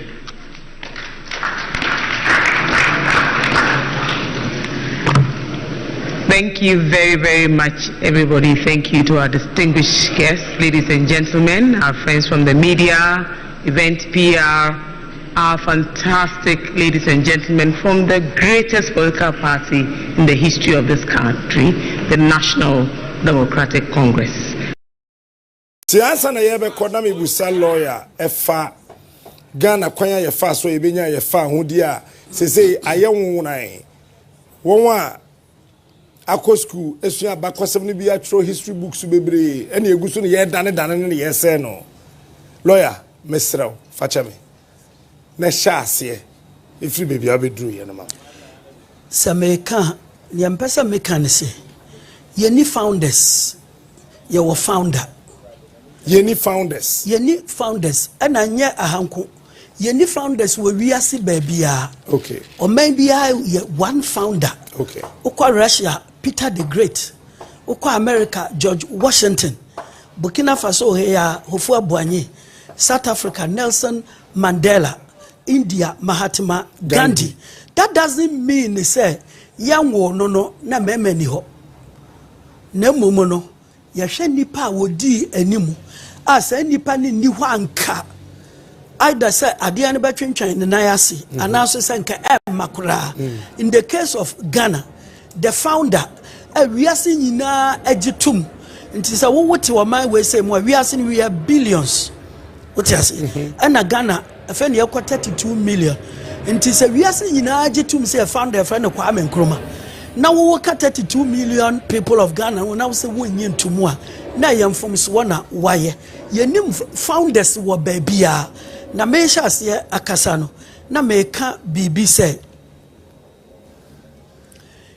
tama yeni ba ye ho so no na abrofo no epese passe emre bia nkede apartheid ebeba ye mamu hese se forest bia da ho a yemfa enye hwe no ese ye de hye aban nase eno na ye friend lands bill ntina nka ba be ye lands ordinance ene ma ye friend say WEG say mo ene mensa saba mo e de delegation e call enyire se abroche so mu kope ohima na nim kun Victoria ene na akasa no wa drop saade no eventually it was dropped nti a drop wie no na kire say Aborigines Rights Protection Society no mfaso bi ani won so biem because yet say ye de protect indigenous rights and as I say near Washington was Saka. A woman a better National Congress of British West Africa. A year a cratch of war if in Nigeria, Ghana, Gold Coast, Gambia, and Sierra Leone, and I can't want who a boom. Gambia, your market to where you cost school when you're Juman yet. Into a South Back Gold Coast be page my Sierra Leone, your market to have been no money in the first university of West Africa, Fura Bay College. To more produce scholars, baby, Juman yet, no more Begu Ghana. Into Ghana, Fantidine, Credin, baby, free hot, tis I kill a passo yamo. A dear Uncle Sanka, Omi Nefi Sierra Leone, no man anonymous one a Begu Hesse. Hey! And a Nigeria ne Ghana de we kwa na Ghana no ye economy ni better. Nigeria say nya oil in the 70s na nanka wo de Ghana gina they were about 1,000 miles away from us. Nti wo mo domini nyinara egu ha. Nti na ukọ ba bia say bia Lagos town, Alata towns anu Alata fo a egu ha. Any house of free Nigeria begua. I no be ababo nkuro. Nti na hu hia say scholars na creative for na free for 4 countries ya begu Ghana no. Omo beti kuo bi beka won ho abom. And on the National Congress of British West Africa. Nti tama Second World War no yaku wie 1945. Ne yakokwatena ase sign Universal Declaration of Human Rights say German for epese di wiase nyina so na yampene na yako ama Germany adi nkuguo dia ene obi bi ode ne nsa be krata we ase no eni tumi biara so obedi obi so nti immediately na ma Canada mo Australia India Pakistan Ceylon na omu enya won fa ahodie na ka ebibiman ena na me kire mu se ebibiman dia ha no obi enya ne raw materials edifi. Inti na America a pretend this or nimini ekoso, France a pretend this or nimini ekoso, Britain a pretend this or nimini ekoso because omu na ewo colonies ewa. As our colonies no emma one fast work here. And I should say it before it's too late to say until we had our independence. Na yeni industry bia wo Uganda say yeni factory bia. Just railway lines in the they were meant for reaching the sources of production. Into your tour near the there's a train I said I but what I don't bring here train the about say Oslo and also fellow. Into Sawasha, so I had the man some got the Boko Tamale. And confirm Cotamale Tamale Denka or man will say and Coburga. Sanka Beko Ho and a first capital Cape Coast. The Cape Coast in the bauxite burn or manganese burn or timber burn or water region. Aha, into baby a quiet near baby omu here timber. Where I say a trade the bar and the bauxite and the manganese. Side line no any other toy. Now you be to say, oh, we hear one my son for we hear one more auntie, young for railway line from Quatamali, and I'm fancy for some boat and mawo. Into that was the colonial economy. 1947. Yempeni mfo no hu se ene debi abrofo ya ye ne wo mu bu man no se base wo mu kɔ according to United Nations Declaration ne dia ene na wo de ahye yensa nti UGCC no aye businessmen ne ahemfo ene the scholars aye from intelligentsia ena etisa ekuo no na ya na Ghana for ye mistake bebre because you see you cannot obliterate history. That's right. Abakwasa mo pepa no a enye na Ghana for try say be pepa abakwasa because some way university first year your political science lecturer Mr. Dra FK Dra ojina ye yina ye nim ana say JB Dankwa ana di ni sika £100 edi twa ticket ma Kwame Nkrumah for ship bedru ahese ebedru Ghana ana JB Dankwa ana koye research ehu say Ghana tete wono ye na ne wo Ghana empire no nti edin Ghana no efire no na masa education has no end nkwala na mutie me no say wansu ya de ate se ne ye yi wuti wan kire se me pestal se me pese ya ne wo yi wo no ne ono pe na obeye e de ama me sha se me sua ade no ana me hunu se sa opani a ye frɛ no Pa Grant George Alfred Grant one on the United Gold Coast Convention and no yeah it's bank roller na JB Dankwa de we here ni lawyer ni to say me wo di power court to them and san when you scatter their near the and that is the truth Napa Grant was one of Africa's few millionaires, and the driver cry Bruni, Mr. Holly, Englishman.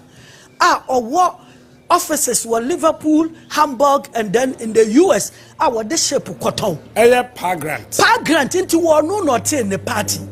And what he and I could jeba catcher and say, Sanya walk as a party yet ye businessman. Nine years a party in the Bewulu.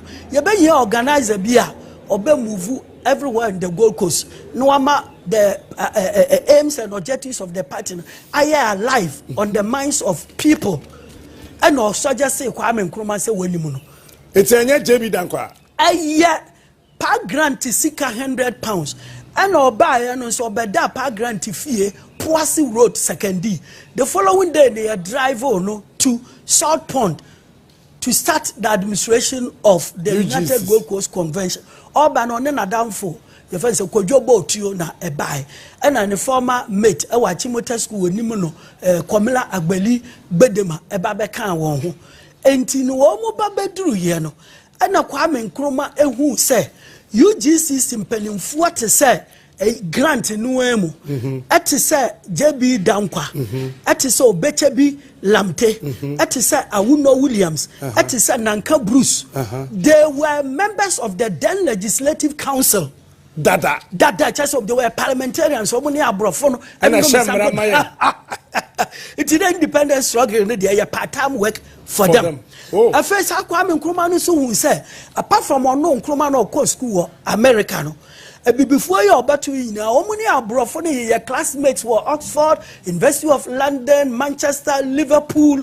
Dada and a Freemasonry omina ye college bako omu ye nuanom nti omu ye nipa bako pe nti Nkrumah hu say sa na ekode a ene ye beteki 100 years fa ahudie no yanye enu mu ana meka bibi say Nkrumah hwehwe mu na onam so no ye socialist on the socialist theory no agidi say opesa wo ye bibi kase ye bia ye mfa krachi ni ana sikani so na mom ye de fa ordinary people who are yemu won. That's right. Enu nti na otumi conscientize osu alata manche na yemu ni din ono no starting 1948 boycott no say yan to abrofo no ma bi afi so mo ya awam ni gina homa Association of West African Merchants nti obi oyesisifuo bia won say yan kwala abrem ni say wo ya awam pa no mu no ma bo dene na ni Association of West African Merchants awam na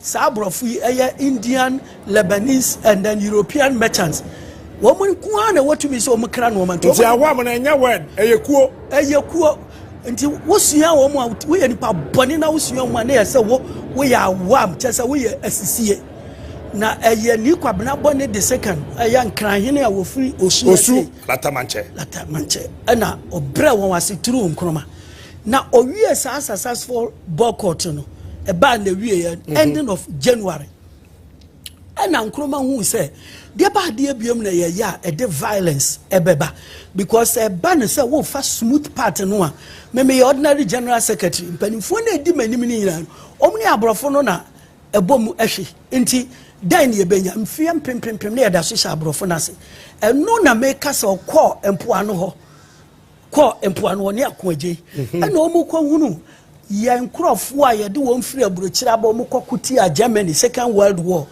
na womu abasabe mfie nsia ahokoko ye bia wo yiri nim se wawu mbabiem to baba na wo yira ware womu abobo adwaman ya abobo womu aba wo story bia mete achemebu akwa papa bia oba na yira wo miensa e wo nachi na we no ekoka asam no wa himfie no se na wokra ne nim se wawu samre so na telephone ni wona wotuma afra wo yire aka kira ne se medaso e wo ho mekoko na menwu ebinom so ya twitwa wonsa no wonan ebinom chese omo asem ya awere ho afei aya ex gratia ana gratuity say de pound sojafo no so a ya ma won bi nti saafo yi tumi ko hia wo Jamestown epona no ho na omo no mensa saa na omo su saa Nkrumah saw it as a potent force. That's right. In the independence struggle. That's right. Ghetto boys, among get ready, we are coming.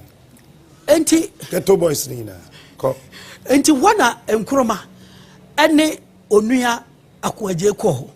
Na that day no I say Nkrumah ma soje ni ba kusi ni trasise. Ena ono Kwame Nkrumah na etro omu resolution a petition for the payment of ex gratia Nkrumah na den handwriting etro ye na ko aje lawyer no ono use legal language no nto oboma Kwame Nkrumah na Nkrumah atro yan type ya anya no hwe musili ne kama say 28 February ochina mo de bako akwa amrado no wo Osu Castle na mre wo honie wudura ano ho a wobonse so police fo no soldier fo gina ho omba intercept omba trace omba gikrata na firi unse ya gepem wo wie ya no mon kasa mo pe amrado no wara nanim ahwe na mo de krata na hye but the whole world anytime be a yema or permission now we invade the seat of government, you know, it amounts to treason. That's and right. They can shoot you on sight. That's right. It is not Kwame Nkrumah enemy say omu kwa na until say nipa de ni moja to Kwame Nkrumah hiding behind violence. Behind it, and he sacrificed those people because he knew that without it, yenya fahudi. It is a total be near Ghana yesika. Instead of some big sex to be on it, no, nan can you kwabna born and phone in the so. Ayo suala tabacha. Radim Yankupo. Any Sergeant Ajete. One who say umutifaso. Corporal Atipo. Obecha bilamte. Sani pami and say I do one kwato homa Kwame Nkrumah no. Nanka woman na womu dini eda Ghana sikaso. If he says a mampani yotono ebedi. Enti danu duru wano. Nkrumah so ang manansu ho because of a skillful organizations na or one. I mean, he was a skillful organizer. Until now, the whole country, you know, Kwame Nkrumah without permission from UGCC, wako organizing youth associations in Nina. Said that mobile announcement, and it will happen on 28 February. Said, Yakunkum Ghana for this year be. Because Nkrumah knew people would die. Yakunkum nipa, young crop for moja assorting. Aya brofo na aya saade no nti broni store biara na adwuma bia ubo no monkon kwasa na mu no ma nyina munwia aya me na make sa akire mu and they listened to him nti time announcement bae say ya tutu kum nipa brofo no mom aya announcement no mu nim se na omu ye Kwame Nkrumah adwuma ma no nti amanfo te announcement no an omu sha se boom elutu abrofo no bibia. And no muna make us a Mr. Dra. I say, JB Dankwana to Ghana Dino. Me Pacho say, JB Dankwana to Ghana Dia. And the United Gold Coast Convention attended in 1947. And the friend United Ghana Convention. The name saying you no two ni dinti. Kwame Nkrumah 1948. Students of South School your friend is Augustins and then Adesadel and then in fancy Pim. One teachers one team bed demonstrating in support of the disturbances in Ghanaian soldiers no iron. Near year roll call a saki woman in some more roll call never say you went out to join those Africans because those days St. Augustus and Fats Payment at this side. Yes, okay. Students are almost students and the teachers almost Belkrum and the one who beji muno. And do you know that after sad demonstrations, a whole Van Larry Commission of Inquiry was a year before committee a lawyer new penny down where Ghana knew. Or recommending say any woman in a dinomy and Kwalaboni, and the teacher for any pabonefo. And a year Kwame Nkrumah. I know no chama kwani baby or second or drew one for bo Chenku, she first year about Chenku, pockets of people, a sumas halfway. I know beside some men at a nanko be any photo dada. Nana, you will be what's happening 1 year. For no introduce or not shattered to Saudi or the dress and or pan at a Saudi Nabi. And to a done what this when the Kwame Nkrumah yate within a Kwame Nkrumah. And na or ma teacher for no a question share or be uncompleted structure. So instead say yakopa broni ne chewo no mama yenti school bi na sa school ni din no enu na beba ya wo man no ni din na monkwala we say ni mo teacher for man we ewire emfi mo da and ya to ni din Ghana National College 9 years before independence na Kwame Nkrumah enim the name Ghana wa prepare so de baba to o man we say eso enti nya jabi da nkwa na to Ghana din Ghana and then you be down when I Kwame Nkrumah free bruchiri by no mum a year pa grant and no budget for woody any free one sem And after this riot, and our brother set up investigations. And almost here, handwriting no cry good letter no so. A general secretary of UGCC Kwame Nkrumah, ne handwriting. Into UGCC penning for one cry, you who womu that day no. And ye chi won. Ebini Kwame Nkrumah, ebini JB Dankwa, ebini Akwaje, ebini Edward Kufuado, ebini Pawuli, ebini Obeche Bilamte. Nti say nipa we a yenya wono. The following day in about 6 papers mu, big 6 leaders of UGCC arrested. And Uncle Former Wendy big 6.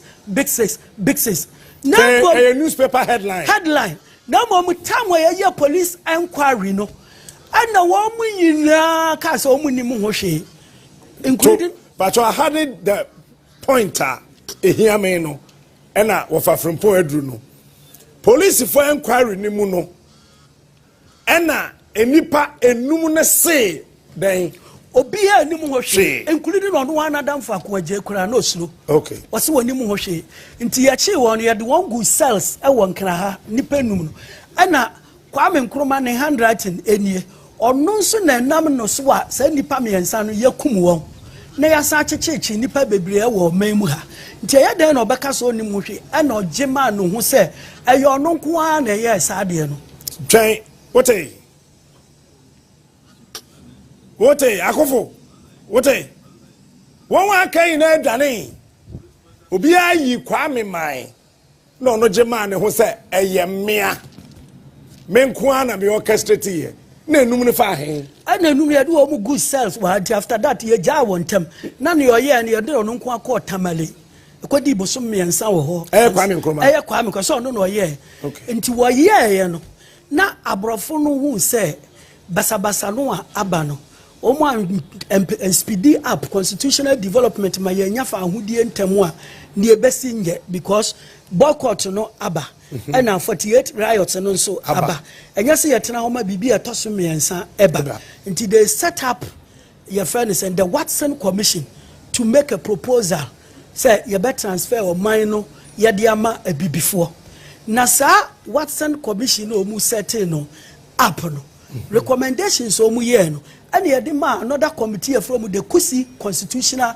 Committee but anya Kusi ayere wa msrewa where see you SSU anti say wote anya Kusi ayere anti Kusi Constitutional Committee no nipa na omo hwe e de draw constitution no na wo mo se Kwame Nkrumah ni na chidifo te say bodema any boat yo mu ina they are violent people any akwaje nso wo mu nyina the end wo mu hu say ono Nkrumah na na mpo ano nti wo mu so ye yi different ana wo mu kofa UGCC leaders no ebe dwan ni broni Kusi no ana wo mu draw up constitution no nti nipa nam ndo so a ye ba benya fa ahudie no ono na ne do mu nyina ya mfa wo anka committee no hu bi okay nti Kwame Nkrumah no Kwame Nkrumah ya mfa na anka committee no who draw constitution Kusi no Kusi constitution omo ade won UGCC for because my catcher will say abrofo no UGCC leaders no one and Nkrumah had come in to spoil their tea.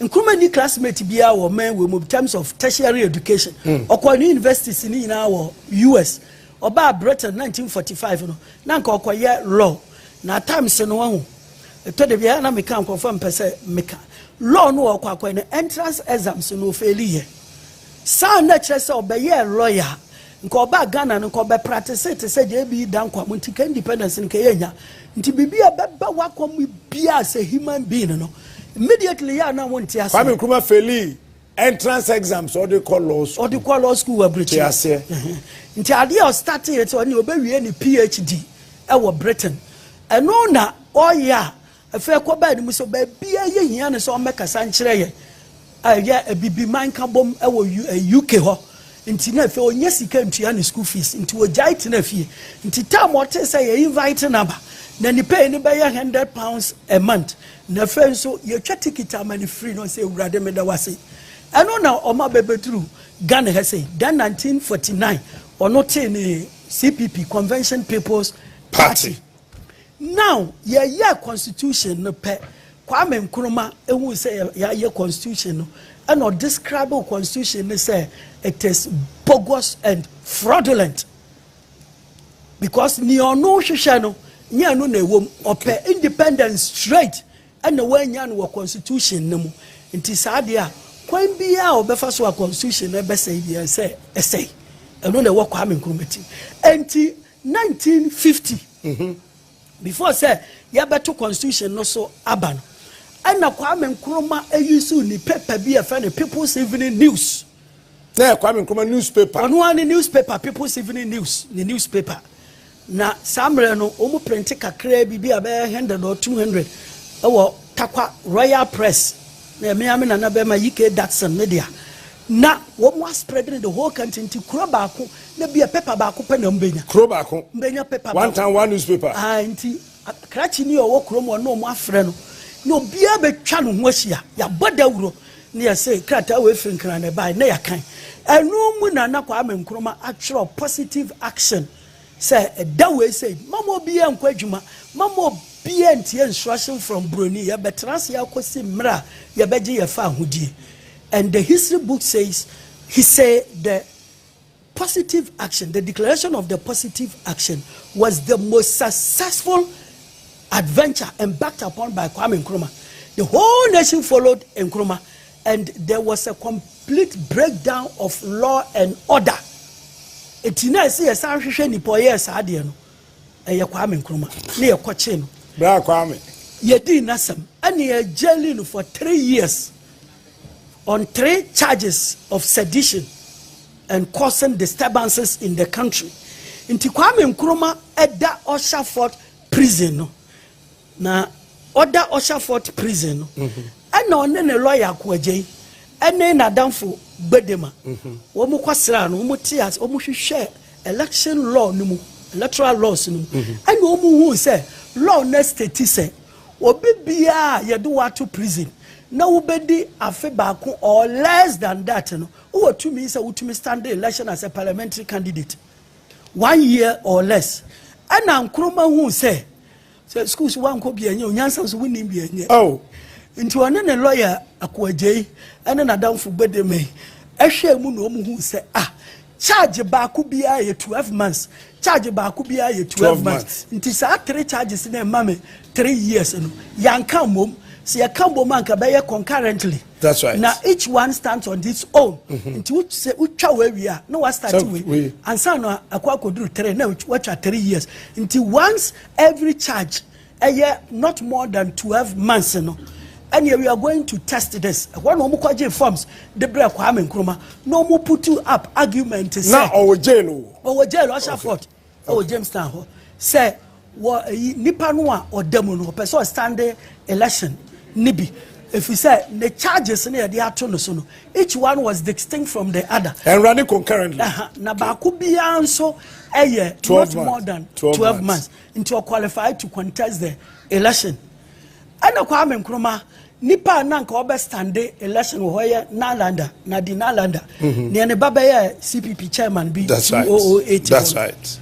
Well, no, standing wa class central near fellow do. That's right. And no step it down. And you use Kwame Nkrumah ko twa no photo wo prison ho e de normal command sensan na ye no mo file man and no win election na normal not the prison what the prison ade ba the last interview Bedema ye ansa na oh was say time ye de Nkrumah tu mu no na abrofo no ba no ho be ka kire ne say what need the deputy leader of the CPP wo master no dem ye pese ye leader prime minister of Ghana. It is a whooping so I am Mosika. Now they acquire campaign for yourself. No one more mainly in a CPP for in a real film chroma. Now what be your friend say Ghana first prime minister Wijitum. Now what do you know say I'm Wijitum? Into a see what Jessica was Sika Cassia pan 1 today. Your man the cast. Into a so buy no. I've done a back up and a bed team.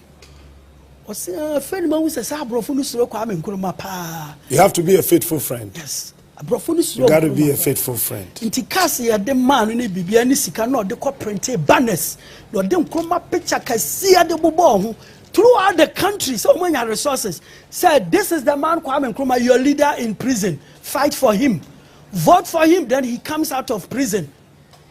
Without Nkrumah, we are doomed. The national sympathy for Nkrumah no ekosoro dodo.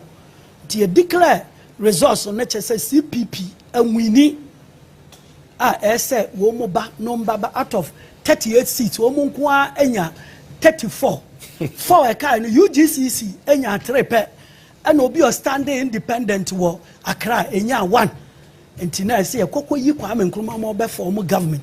Now the problem of Alan Banks no sorry say Lobo Aden Clark or yeah governor no enie or say oba wiase until na bakwasa meda say obi a yede na to prison on legal grounds no you be use political grounds edi eyi no. We don't have a precedent like that.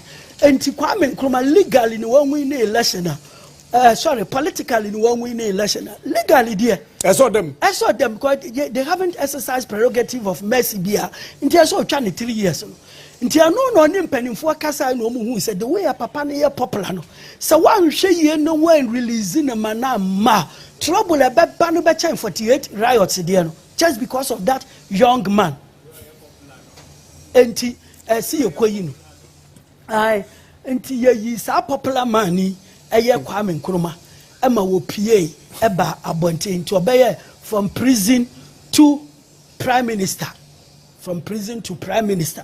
to oba no o enter parliament oba be start say obuni man ye de ayi de man no su castle a portion of it so obeba aba betena ho because I say aban ebo ho ban free na ko obenya police for na soldier for edi wachi nti anu ye 51 de no ye tuma Kwame Nkrumah ewie pe na Nkrumah kokonya adwene bi se fa hudie na ye ba abeje no wo hu se ye say ye develop Ghana yie pa ama other African countries no esua bi na o ejinja wo mo so gi wo mfa ahudie na abrofo no so hu se san ye de fa ahudie mayen a ye behwe so yi na the only sustenance of the economy then was the cocoa industry into a share for no catch on say for the next 4 years that nanimu no or they an accelerated development be eba and the Ghana education trust so schools ewo baby the same for there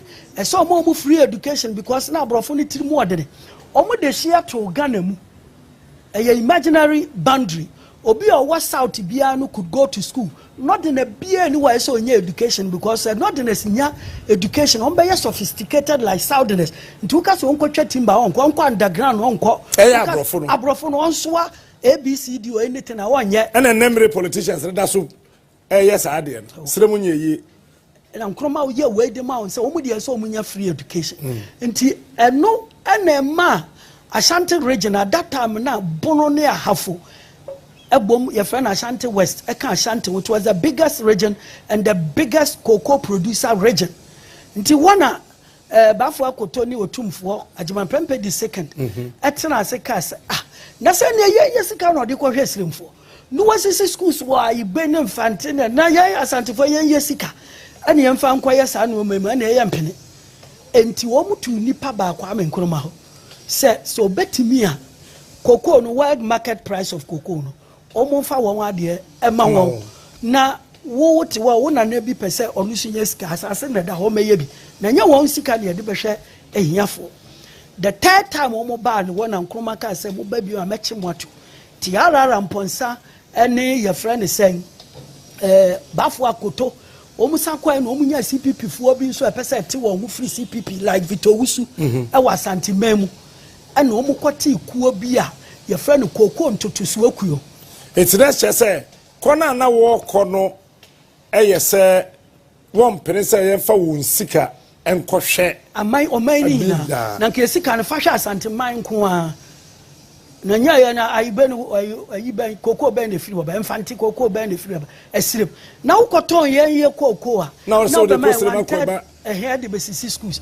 into 1/3 of the year na Nkrumah so catch won say that's why he introduced the CMB scholarship say sikana menfa mamo no me di create ade bia mamo obibia o kali kokoo no wa receipt no ma wo banko ye common entrance no nko secondary school na the moment obe show wo will receipt say ne papa ye kokoo kuyani no obenya automatic scholarship on school fees on tua na dabi no wa be ye se wo na me di sikana sha momu nsemu a moba ware bebre gu koko na se wonkwara no kwa muntimi hwe won school nti ne maka ne ye anu no omba ye demonstration wo kuma se ye kwa kuma se yankwasiafo ye ya yetimi dua koko mo man no enye sika bedi ye nsema ye de ba ware awo nkwara gu koko na se ye ntua won school fees ana ma wo moti koko ntutusi oku e ba beda ne National Liberation Movement no mo le mo friend koko ntutusi oku ni tin no okay enti na nye movement omo de bepe fa ahudi ama Ghana ti abrofo no hu se sade a fa ahudi na 1953 nkruma move motion wo parliament say ye mfa ma no ye de manua enye ye because violence wo edaso wo mem so broni ni permits bi o de be stay I say okay aha enti no eye say ye san to aba foforo ni hu se no ma CPP fo ka kire Ghana fo no man ni nyina agetumu ana ene na me yekoto aba 1954 ye 254 no esremfo ehun se ye ge independence ya sese ya sese esremfo sa mre no mo independence broni kwam mo abesoma bibifo nti mo mpa independence nti mo ti won party of Northern People's Party NPP a wo mo de bete wo ho efise wo mo ni krachi ni awa ko school in fact as at 1956 the first Northern graduate ye fe na Lasa Banzaba ono na yire eni Susan Al Hassan ne ba ne awura na no ma news no Selma Valcott is a Selma Valcott very good ne baba no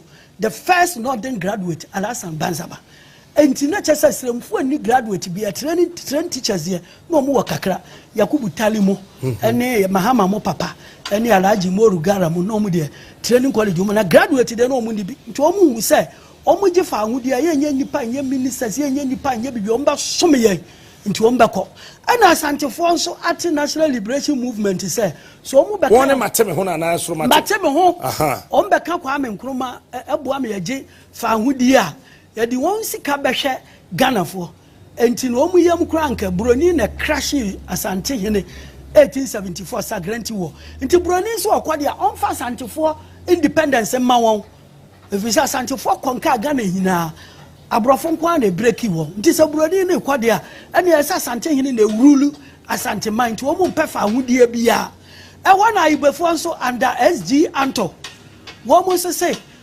after First World War na ye de Transvolta Togoland the bekan hu nti se broni ni so akwade o mu so ko back ana nkranfo nso se awo ado so wa ye mu won o mu hia won asase na o mu so te gashi fi mo pe enti so ana nkramofo se Christopher emu won o mu so te won party there your friend Muslim Association Party enti na chesa apart from Convention People's Party a ejina homa o mine parties are a sectoral interests and never having the idea of independence in mind.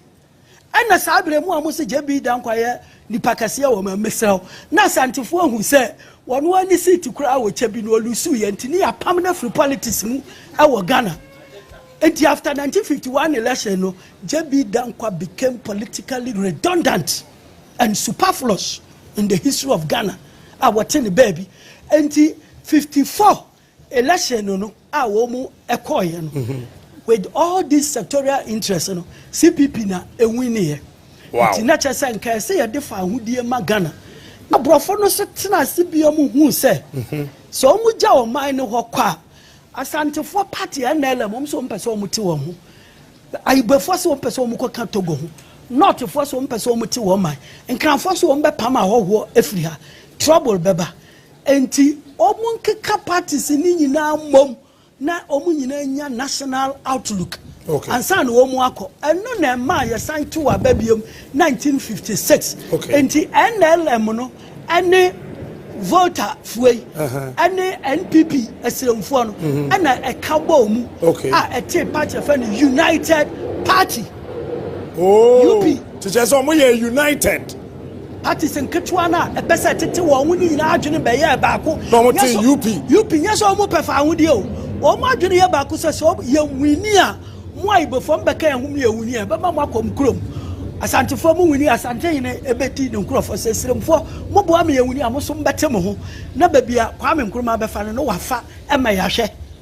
And to woman come when and yet to say, or more profound who dear Ama or my Ghana.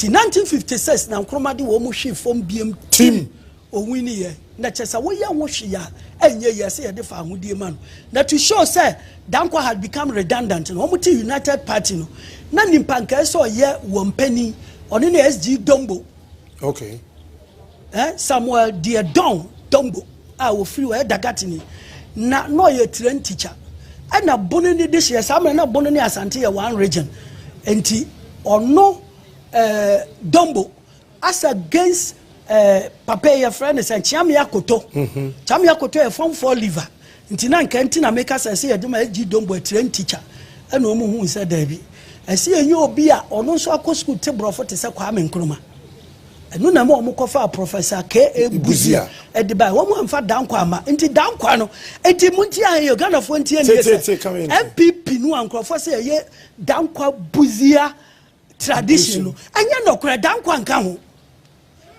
ho JB Dankwa wanka ho na ya pack asantefo npa chemfo nim ahwe wo ba bia tini ya pack ne ba bi kura na chemfo nka UP no United Party tradition wo mo nka ho wo mo dia ni UGCC egu se Ghana fo beti ase a na wo mo nka ho kura enti 1957 afa kokoba se ye de fa ahudie ehye yensa no na for the first time in the history of Nkrumah na Nkrumah na nka on share echeda na time of prison bano CPP for Badema ekoye echebi ya tro ni PG for Nkrumah na chidifo ati say Welbeck mu na ko prison graduate graduate ya de ma Nkrumah no wan share na oba be furu days no and or this say no sha se wo sum no san she batakari no tam ya de no tu mu watamale no oba no sha white shirt no na emu nyina asai na ohini bi in one of the villages eka chance watare na wo shede akonkran na emu asai no ma no sa batakari no se na wo ne won krofo nyina mehya manimunyam kase pa nti on the day of independence and sa batakari no and so prison batakari ni prison e che no and Australia would declare independence. And for the avoidance of doubt, one way from big says, and apart from Akuajeno, why not come who on Kroma Ho, Esro? Oh, you are. And yes, a big says, and a story here, Manereti Ababesi, Sabri. Why not you say our founding fathers be a baby? And your founding fathers, the Ankamume and Kaike Bedema, say no one can Kroma prison. And Yankamume and Kai, Nikwa Bnaboni, Osu Alatamancha. And Yankamomi and Sergeant Ajete, any Atipo, any Odate, Lamte, do a Mujaba for here, Edema or May. TNB say friendly big says in our history. I mean, him say President Kufuor, now I shut down said they Ukocha Gandesika. Now with this any pension away, Eddie Guswa, one way we in a young Kaiwo. And then Papa no so no logic for Audio. When they others moment not and then a 10 I pay. Mikako Kwame Nkrumah na num na aka no ene ne tenten ayepe tisania omu nyina ekunwati penko me pa che wante sa